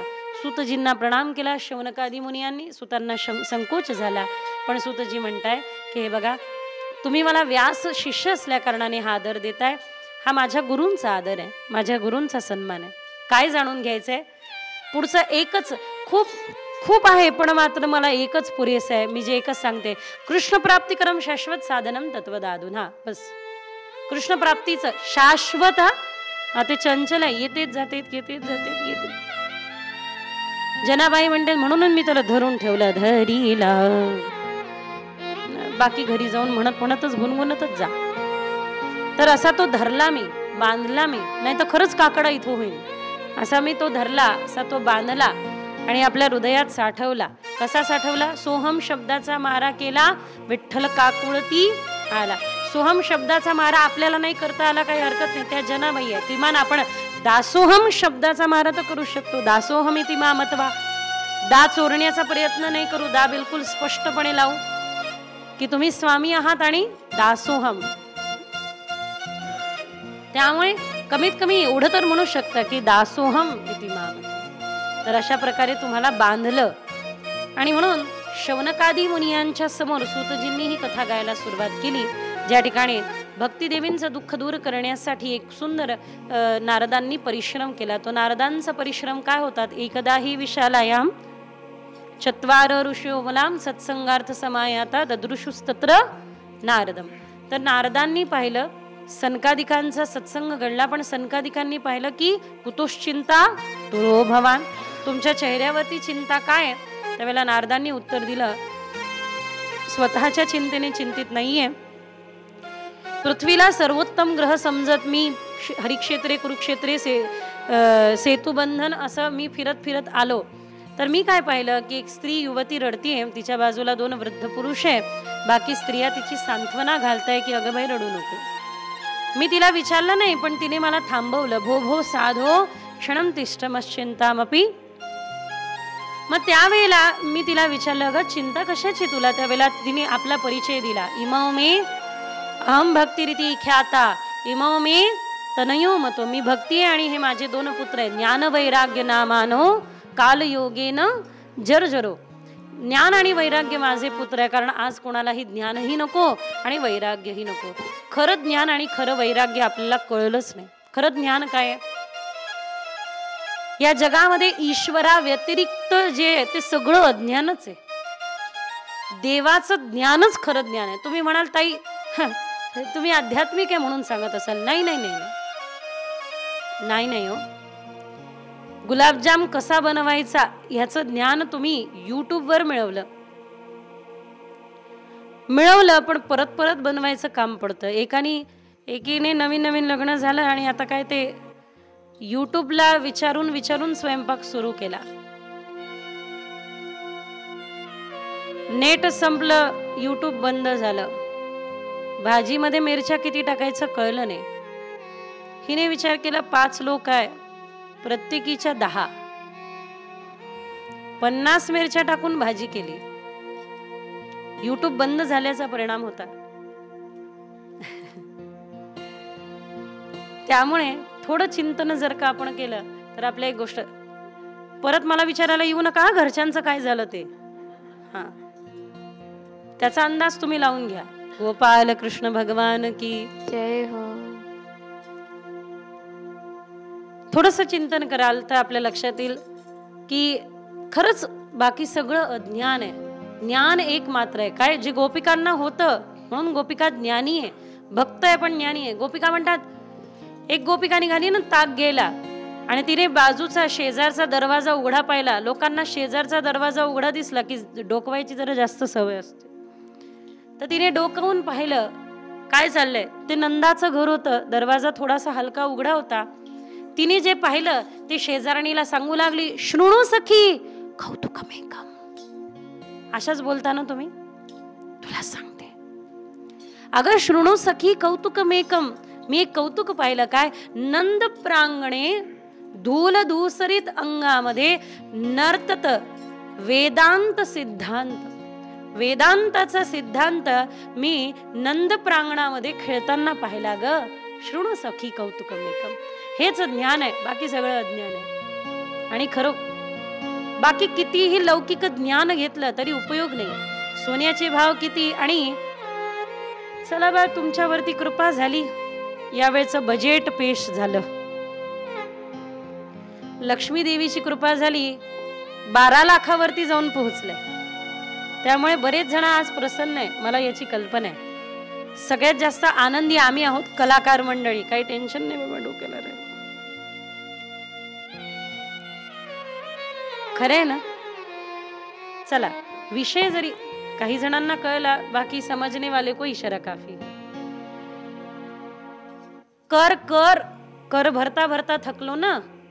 हा, कोरोनाच्या काळात कमाई 0, पण कर असो. सांगण्याचं तात्पर्य, मी माझी दुःख नाही सांगितलं, मी अनेकांचं दुःख सांगितलं. आमचं काय, आम्ही कोणत्याही काळात सदा सर्वदा प्रसन्न. कारण आम्ही ब्रजवासी आहोत ना. ब्रजाने आम्हाला आशीर्वाद दिला. त्यामुळे कोणत्याही काळामध्ये आमच्यासाठी सुखाळच आहे, आनंदच आहे. बजेट पेश झालं, आपण सर्वांना आनंद झाला. हे ज्ञान पण कुठेतरी अज्ञानालाच कारणीभूत ठरतंय. आजची अपेक्षा उद्याला दुःख घेऊन येते. आजची अपेक्षा उद्याच्या दुःखाची जननी बनतीये. खरं ज्ञान तर हे आहे. आणि खरं वैराग्य काय आहे की संसाराकडे पाठ फिरवणे आणि भगवंताकडे मुख करणे हे खरं वैराग्य आहे. ईश्वर सन्मुख होणे, विनमुख नाही. दशानन आणि दशरथामध्ये अंतर काय? राम तिथे पण आहे, राम इथे पण आहे. दश तिथे पण आहे, दश इथे. फक्त दशरथामध्ये पंच ज्ञानेंद्रिय आणि पंच कर्मेंद्रिय दशरथाचे देवाच्या सन्मुख आहे. आणि दशाननामध्ये पंच ज्ञानेंद्रिय आणि पंच कर्मेंद्रिय दशाननांच्या जीवनामध्ये विनमुख आहे. त्यामुळे बस हा सगळा खेळ. अशा प्रकारे ना देवर्षी नारद महाराज ज्ञान आणि वैराग्याची मूर्छा दूर करण्यासाठी प्रयास करतात. ब्रह्मसूत्र, उपनिषद, गीता आदींचा गीता पाठेर मुहुर्मुहू करून देखील काही उपाय होत नाही. त्यावेळेला त्या ठिकाणी आकाशवाणी होते. आणि त्या आकाशवाणीचा आशय सनकादिक समजून सांगतात. आकाशवाणीने काय सांगितलं? सत्कर्म सूचको नूनम.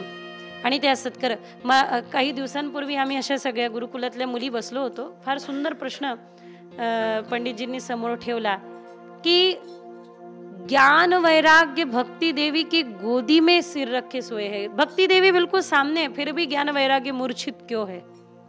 प्रत्येकाने आपापला विचार ठेवला, अरे तिथे आहे भक्ती देवी, देवी भक्ती तिथे आहे, पण ज्ञान वैराग्य तरी पण मूर्छित आहे. कारण काय? एका मुलीने फार सुंदर उत्तर दिलं की दीदी ज्ञान वैराग्य भक्ती देवीच्या मांडीवरती डोकं ठेवून आहे, म्हणजे मांडीवरती ज्ञान वैराग्य आहे पण ज्ञान वैराग्यात भक्ती नाही म्हणून. सुंदर आहे की नाही? हे खरे, ज्ञान आणि वैराग्यात भक्ती असणं गरजेचं आहे. ज्ञानवान असावं पण भक्त ज्ञानवान असावं. ज्ञानवान मत प्रपद. भगवान म्हणतात की माझा कोणता भक्त आवडतो? ज्ञानी भक्त प्रिय आहे. वैराग्यामध्ये पण भक्ती असावी. सुख सुख वैराग काही कामाचं नाही. सुख वैराग काही दिवसाचं, हा, पण स्निग्ध वैराग्य, स्निग्ध वैराग्य पाहायचं असेल तर तुम्हाला आमच्या वृंदावनात यावं लागेल. ठीक आहे ना? किंवा आपल्या नेवास्यात पण बसलेलं आहे माऊलींच्या रूपाने ते स्निग्ध वैराग्य, जिथे एकीकडे ज्ञानाचा अफाट गंगा आहे, दुसरीकडे काय? घनु वाजे घुण घुण वारावा हे ऋण झुण. आहा, काय म्हणता तो माऊली? सगळ्यात शेवटचं मला अतिशय प्रिय आहे. दर्पणी पाहता रूप, दर्पणी पाहता रूप न दिसे हो आपुले, आणि मज ऐसे केले त्या विठ्ठलाने मला असं केलं की त्या दर्पणामध्ये पाहायला गेल्यानंतर मी माझं हरपून बसले ग, मी मला दिसतच नाहीये. मग मी कोण दिसत आहे? भेदच नाही राहिला. मज ऐसे केले, त्या विठ्ठलाने असं केलेलं आहे. खूप गूढ आहे, खूप गूढ आहे, खूपच गूढ आहे. त्यामुळे हे खरं वैराग्य, स्निग्ध वैराग्य. ज्ञान वैराग्यात पण भक्तीची आवश्यकता आहे. आणि सगळ्यात महत्वाचं माझं चिंतन हे सांगतं की भक्ती देवी असून जवळ भक्तीचा स्पर्श ज्ञान वैराग्याला होत नाहीये. कारण ज्ञान वैराग्याला भक्तीचा स्पर्श त्यावेळेला होईल ज्यावेळेला सत्कर्म सूचको नूनम. ते सत्कर्म काय करायला सांगितला? तर सत्संग करायला सांगितला. संताचा संग घडला, भागवत घडलं, त्यावेळेला ज्ञान वैराग्य भक्ती देवी नाचत नाचत आल्या. वृंदावन दे भक्ती नृत्यती यत्रच. ज्ञान वैराग्याला नाचत नाचत आनंद तटम आनंद नामकम, त्या ठिकाणी नाचत नाचत पोहोचल्या. हा पहिला प्रसंग. देवी भक्तीचं दुःख दूर झालं. नारद पाहताय त्यावेळेला विचारतात, अच्छा मग दुष्कर्म करणाऱ्याला भागवत काय देतं? डॉक्टरांना पेशंटला बरं करावं लागतं आणि ते पेशंटचे एक्सपिरियन्स सांगितल्यानंतर डॉक्टर फेमस होत असतात. असा हा भागवत रूपी डॉक्टरने किती पेशंट बरे केले म्हणे. या ना, सांगतो ना. गोकर्णो पंडितो ज्ञानी धुंदकारी महाखल, स्नान शौच क्रियाहीनो दुर्भक्षी क्रोध वर्धित. तुंगभद्रेच्या तट्यावरती राहणारे आत्मदेव आपलं जीवन संपवण्याचा विचार करतात, कारण संतान नाही. त्यावेळेला संत दर्शनाने त्यांना एक फळाची प्राप्ती झाली की अगं अरे बाबा हे फळ घे. आणि तुला संतान पाहिजे कशाला? म्हणे नाही नाही, असं कसं बाबा? पुत्र जन्माला आला म्हणजे जाळणारा जन्माला आला, अग्नी देणारा, मुखाग्नी देणारा. या पुत्रांनी वाईट वाटून घेऊ नका, हे शास्त्राने सांगितलंय. अग्नी देणारा जन्माला आला असं म्हणतात. वैकुंठा सम आराधना श्राद्धाला म्हटलंय. म्हणे मग मी मेल्यानंतर माझं पिंडदान कोण करेल? मुलगा नसेल तर माझी गती कशी होईल? म्हणे गॅरंटी देऊन सांगू शकतो का की तुझा मुलगा पिंडदान करेलच? आज करतात का? आम्ही देऊन दिले पैसे आणि सांगून दिलं, त्यांनी आपलं आपलं करावं. पिंडदान करण्याची प्रथा आहे ती चालू ठेवा महाराज, कारण ती वैकुंठा समाराधना म्हणलेली आहे, त्याचं नावच आहे. आणि त्यावरती काळे तीळ वाहून हे सांगितलं जातं की बाबा रे, या पिंडावरती काळे तीळ वाहताय आणि सांगताय आयुष्यभर ज्या वासना घेऊन जगल्या त्या वासना तिळा समान आहे, त्या तरी सोडून दे. आता तरी सोडून दे. जीवन निघून चाललं, भोग रोग देत चालले, पण त्यागच योग दिल आपल्याला. अशा प्रकारे ना समजून सांगून देखील समजतंय कुठे मनुष्याचा स्वभाव आहे. नाही नाही नाही नाही, संतान तर पाहिजे महाराज. एक फळ देण्यात आलं, जे फळ घेऊन आपल्या पत्नी धुंदुलीला दिलं. धुंदुली म्हणजे माया. धुंदुलीला सांगण्यात आलं की या फळाचं ग्रहण करा, संतान होईल. धुंदुलीने विचार केला फळ खायला काही हरकत नाही, पण त्याचे नियम मोठे अवघड आहे बाबा.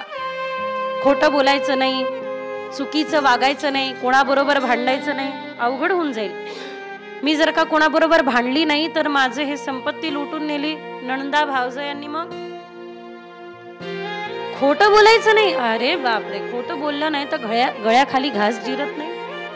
नाही नाही, असं जमायचं नाही. फळ घेतलं, गाईला खाऊ घातलं आणि आपल्या मैत्रिणीकडून एका बाळाला आणलं, नाव ठेवलं धुंदकारी. गायीने ज्या बाळाला जन्म दिला त्याचं नाव आहे गोकर्ण. गो म्हणजे गाय आणि कर्ण म्हणजे कान, फक्त एवढा त्याचा अर्थ नाही. तर गो म्हणजे ज्ञान, कर्ण म्हणजे कान. ज्यांच्या कानावरती लहानपणापासून ज्ञान पडतं ते गोकर्ण, हे सगळे गोकर्ण आहे. या वयामध्ये यांच्या कानावरती हे ज्ञान पडतंय, हे गोकर्ण आहे. आई वडिलांना कथेमध्ये सोडवणारा श्रावण आहे. तुमच्या हृदयामध्ये भक्तीचा उपज झाला, शबरी तुमच्यात आहे. तुमच्या हृदयामध्ये देवानी लीला करायला सुरुवात केली, गोपिका तुमच्यात आहे. ही प्रवृत्ती आहे. श्रद्धा जागी झाली, हनुमंत आहे. ही प्रवृत्ती आहे. गोकर्णांना उपदेश दिला, दोघांनाही दिला, पण गोकर्णो पंडितो ज्ञानी धुंदकारी. बहिणीकडून आलेल्या मुलाचं नाव धुंदकारी ठेवलं. अगं, नावात काय अर्थ आहे पहा ना. धुंदकारी म्हणजे काय? म्हणे काय पाहायची गरज, मी धुंदुली तो धुंदकारी. माझ्यात नावात 2 धुंद, त्याच्याही नावात 2 धुंद आणि आम्ही दोघेही बेधुंद. दोघे जण आनंदाने म्हणजे राहू लागले. पण मात्र आपल्या ज्ञानाला घेऊन गोकर्ण हिमालयाला गेले. तर या ठिकाणी आपल्या ज्ञानाला विसरणारे कोण होते? धुंदकारी होते. वेळोमागे वेळ निघत चालला. धुंदकारीने अत्यंत वाईट कर्म करायला सुरुवात केली. आधी शौच, स्नान शौच, क्रियाहीनो, दुर्भक्षी, क्रोधवर्धित आदी. पण मात्र अशा पद्धतीने वडील आत्मदेव त्रासले, चिंतातूर झाले. गोकर्ण आले. गोकर्णाला पाहिलं, धावतच गेले आणि आत्मदेवांनी प्रश्न केला. आत्मदेव म्हणतात की बाबा रे, तूच सांग काय करू. घरात राहणे एवढी सहनशक्ती नाही, घर सोडणे एवढं वैराग्य नाही. ही तुमच्या आमच्या सगळ्यांसाठी कथा आहे, सगळ्यांसाठी. ज्याची ज्याची ही अवस्था की घरात राहण्या एवढी सहनशक्ती नाही, घर सोडण्या एवढं वैराग्य नाही, त्याच्या प्रत्येकासाठी. एक सारखा आपल्या बायकोला म्हणायचं अशी वागू नको, चाललो मी कुंभात, येतच नाही परत. रोज धमकी द्यायचं, चाललो मी ऋषिकेश, येणार नाही परत. एक दिवस बायकोने तिकीट काढून आणून दिलं, जा नाही तुम्ही जा. याने तिकीट फाडून टाकलं. तुझ्या म्हणण्याने जातोय का, माझ्या इच्छेने जाईन. सोडण्याचा प्रयत्न केल्यानंतर कितीसं असं सुटतं तुम्हाला याची कल्पना आहे. मुठ्ठी बांधा ना, बांधा, पक्की बांधा, पक्की. त्याला टाईट करत राहा, टाईट, मुठ्ठी टाईट करत राहा. बांधा ना, बांधा. फक्त 2 तास, बाकी नाही, जास्त वेळ नाही. पक्की बांधा, सोडू नका, एकदम टाईट टाईट टाईट. हां बांधून ठेवा. असं किती वेळ राहू शकता? 2 मिनिटं, जास्त वेळ नाही. हां, सोडा. बांधल्यानंतर बरं वाटलं की सोडल्यानंतर? बांधल्यानंतर स्वतंत्र होतो की सोडल्यानंतर? बांधल्यानंतर आपण सुरक्षित होतो की सुटल्यानंतर? पण सुटत नाही ना. सगळं माहिती आपल्याला की स्वतंत्रता सुटण्यात आहे. हेच गोकर्ण अत्यंत सुंदर उपदेश आपल्या पिताश्रींना करताय. मुलींनो, सगळ्यांनी सोबत म्हणा. देहेस्तिमान् रुधिरे भीमतीं त्यजत्वं जाया सुतादिषु सदा ममतानि मुञ्चन् पश्यानिशं जगदिदं क्षणभङ्गनिष्ठं वैराग्यरागरसिको भवभक्तिनिष्ठः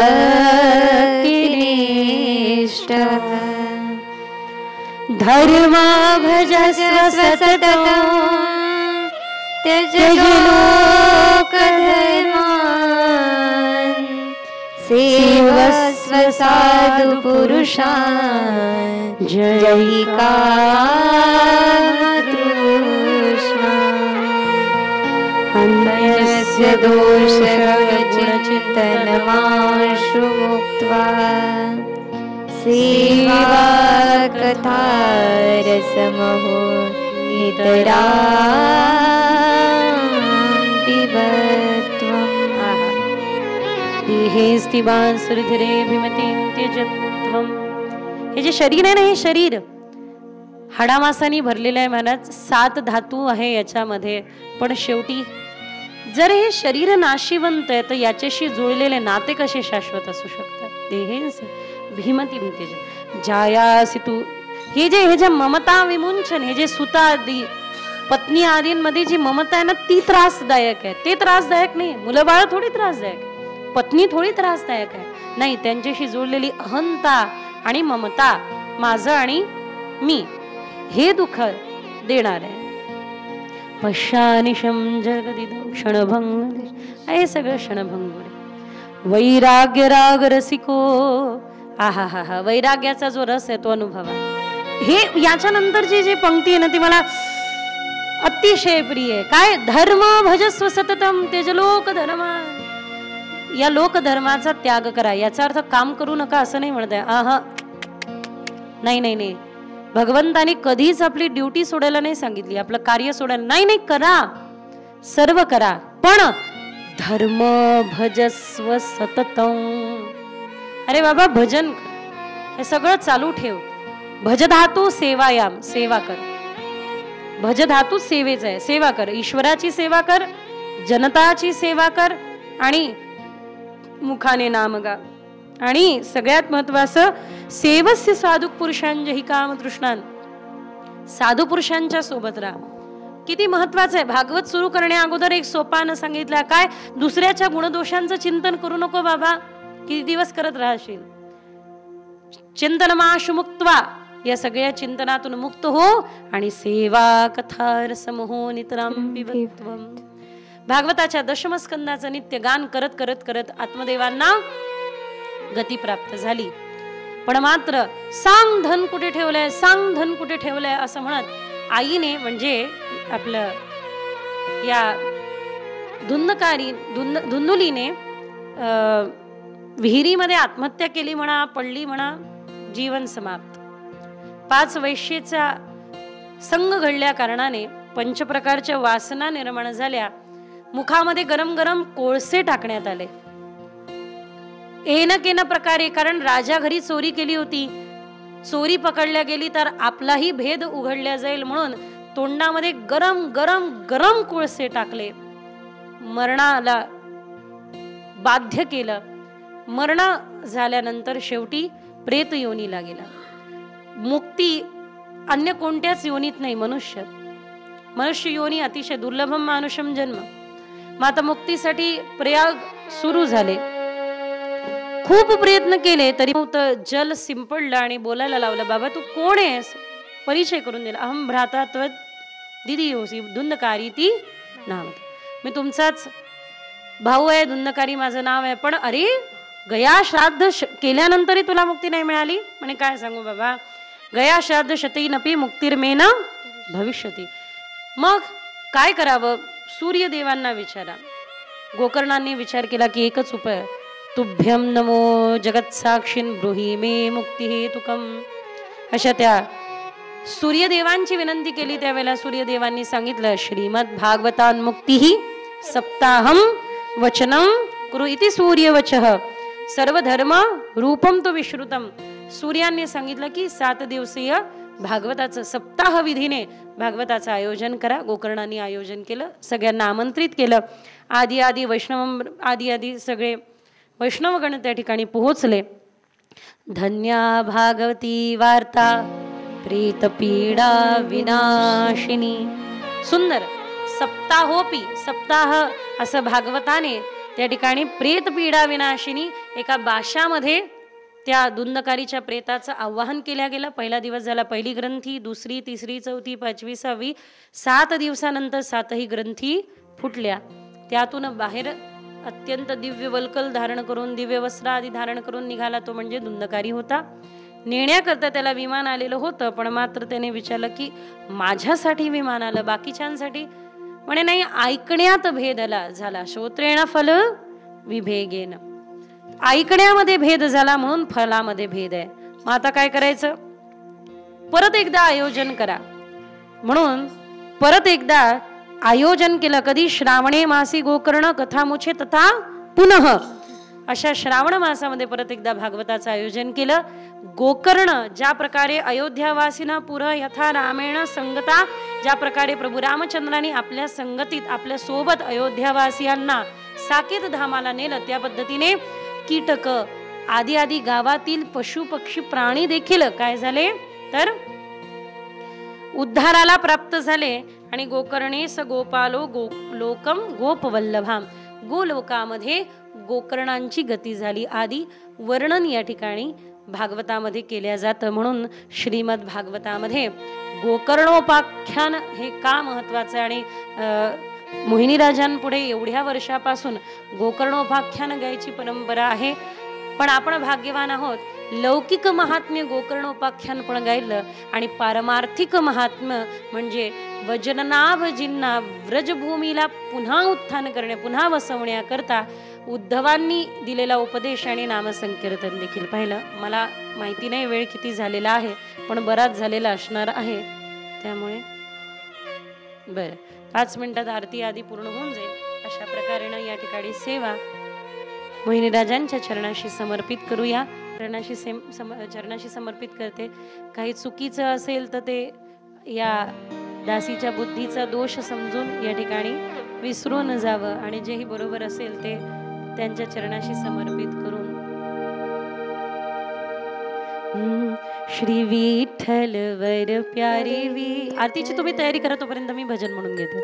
श्री विठ्ठल वर प्यारे विठ्ठल वर, श्री विठ्ठल वर प्यारे विठ्ठल वर, कीर्तन के रस रंग रंगे रहे, कीर्तन के रस रंग रंगे रहे, नाद ब्रह्म ईश्वर श्री विठ्ठल वर प्यारे विठ्ठल वर, श्री विठ्ठल वर प्यारे विठ्ठल वर, कीर्तन तरंग तरल जल कल कल, भीमा के तट पे हो, भीमा के तट पे, चक्र सुदर्शन ऊपर राजे, चक्र सुदर्शन ऊपर राजे, पंढरी शुचि सुंदर श्री विठ्ठल वर प्यारे विठ्ठल वर, श्री विठ्ठल वर प्यारे विठ्ठल वर,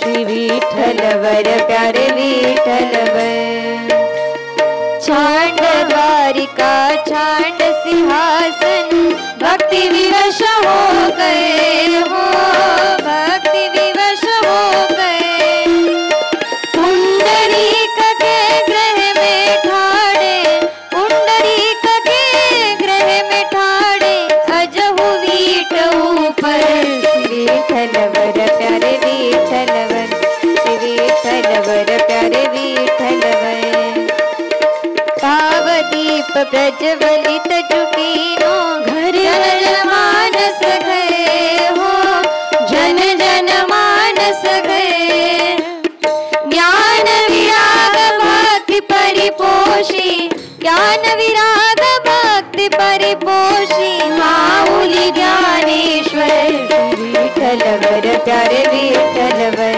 श्री विठ्ठल वर प्यारे विठ्ठल वर, श्री विठ्ठल वर प्यारे विठ्ठल वर, सुखा मेळा सपुसावता, सेन भानु नर है हो, सेन भानु नर है, फूल नहीं फुलवारी जाके, फूल नहीं फुलवारी जाके, माई ज्ञानेश्वर श्री विठ्ठल वर प्यारे विठ्ठल वर, श्री विठ्ठल वर प्यारे विठ्ठल वर, श्री विठ्ठल वर प्यारे विठ्ठल वर,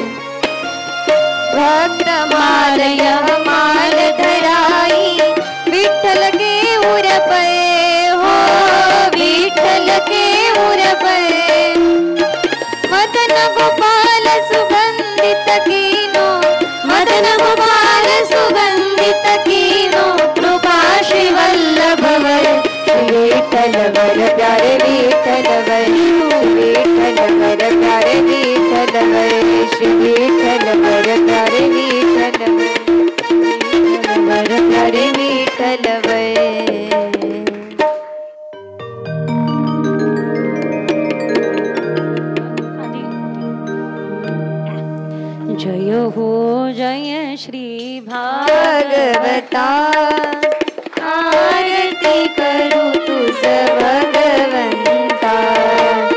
जय हो जय श्री भागवता, आरती करू तुझ भगवंता। श्री शुक मुनीने परम भक्तीने नाना परीने गायले जा हरी चरिता।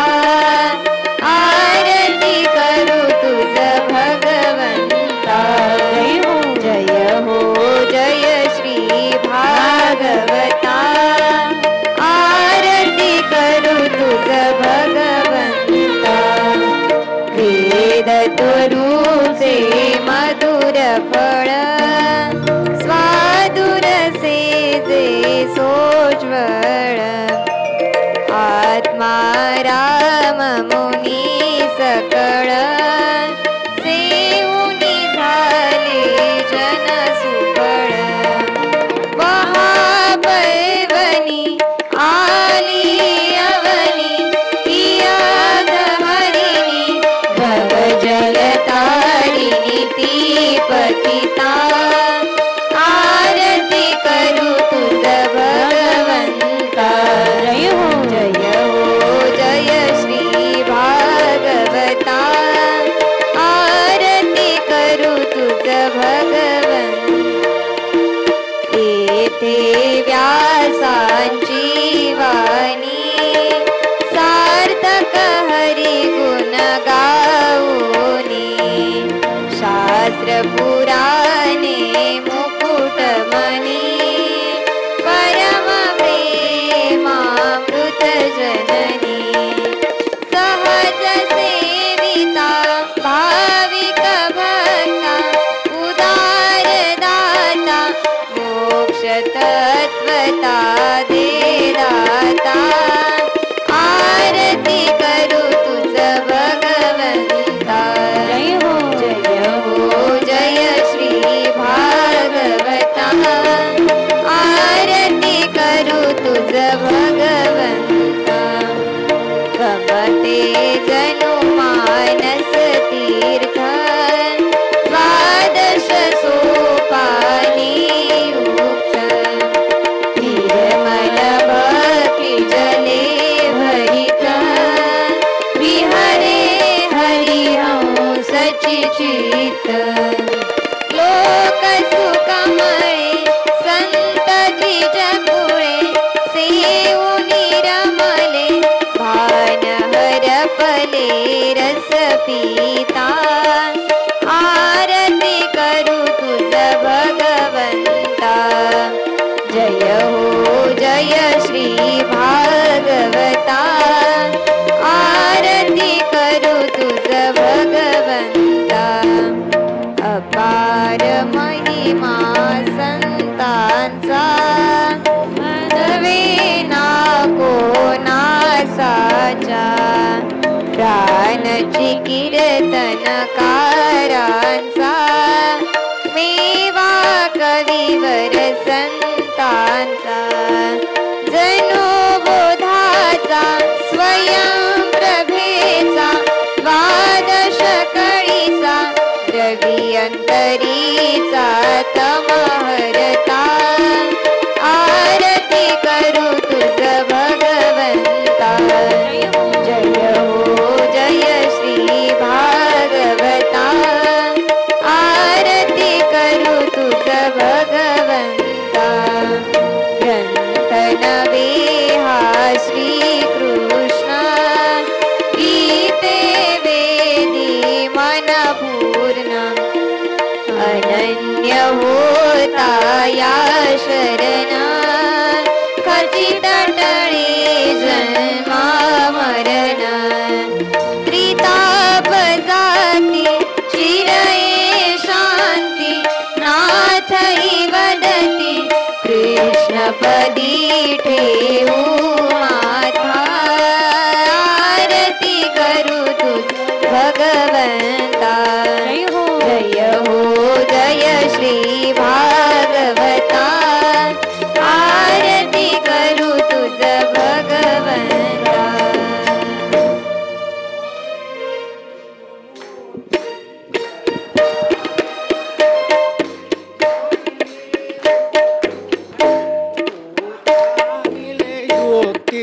बैसोनी देव दैत्य सर्व समुदाय पंक्ती वाढिले एकवट सुरासुरायुक्ती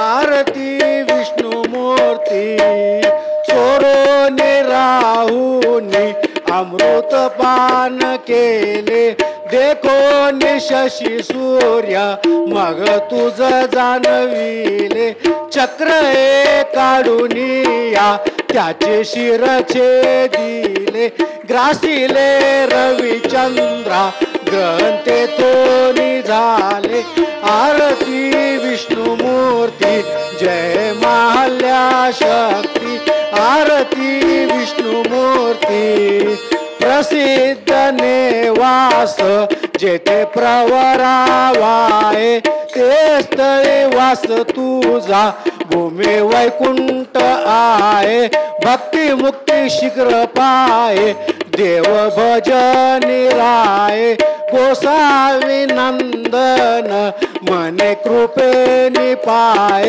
आरती विष्णुमूर्ती जय महालय शक्ती आरती विष्णुमूर्ती कर्पूर गौरम करुणावतारम संसार सारम भुजगेंद्रहारम सदा वसंतम हृदयारविंदे भवानी सहितं नमामि त्वमेव माता च पिता त्वमेव त्वमेव बंधु च सखा त्वमेव त्वमेव विद्या द्रविणं त्वमेव त्वमेव सर्वं मम देव देव गाले लोटांगण वंदीन चरण डोळ्यानी पायीन रूप तुझे प्रेमे आलंगेन आनंदे पोळी भावे वाईन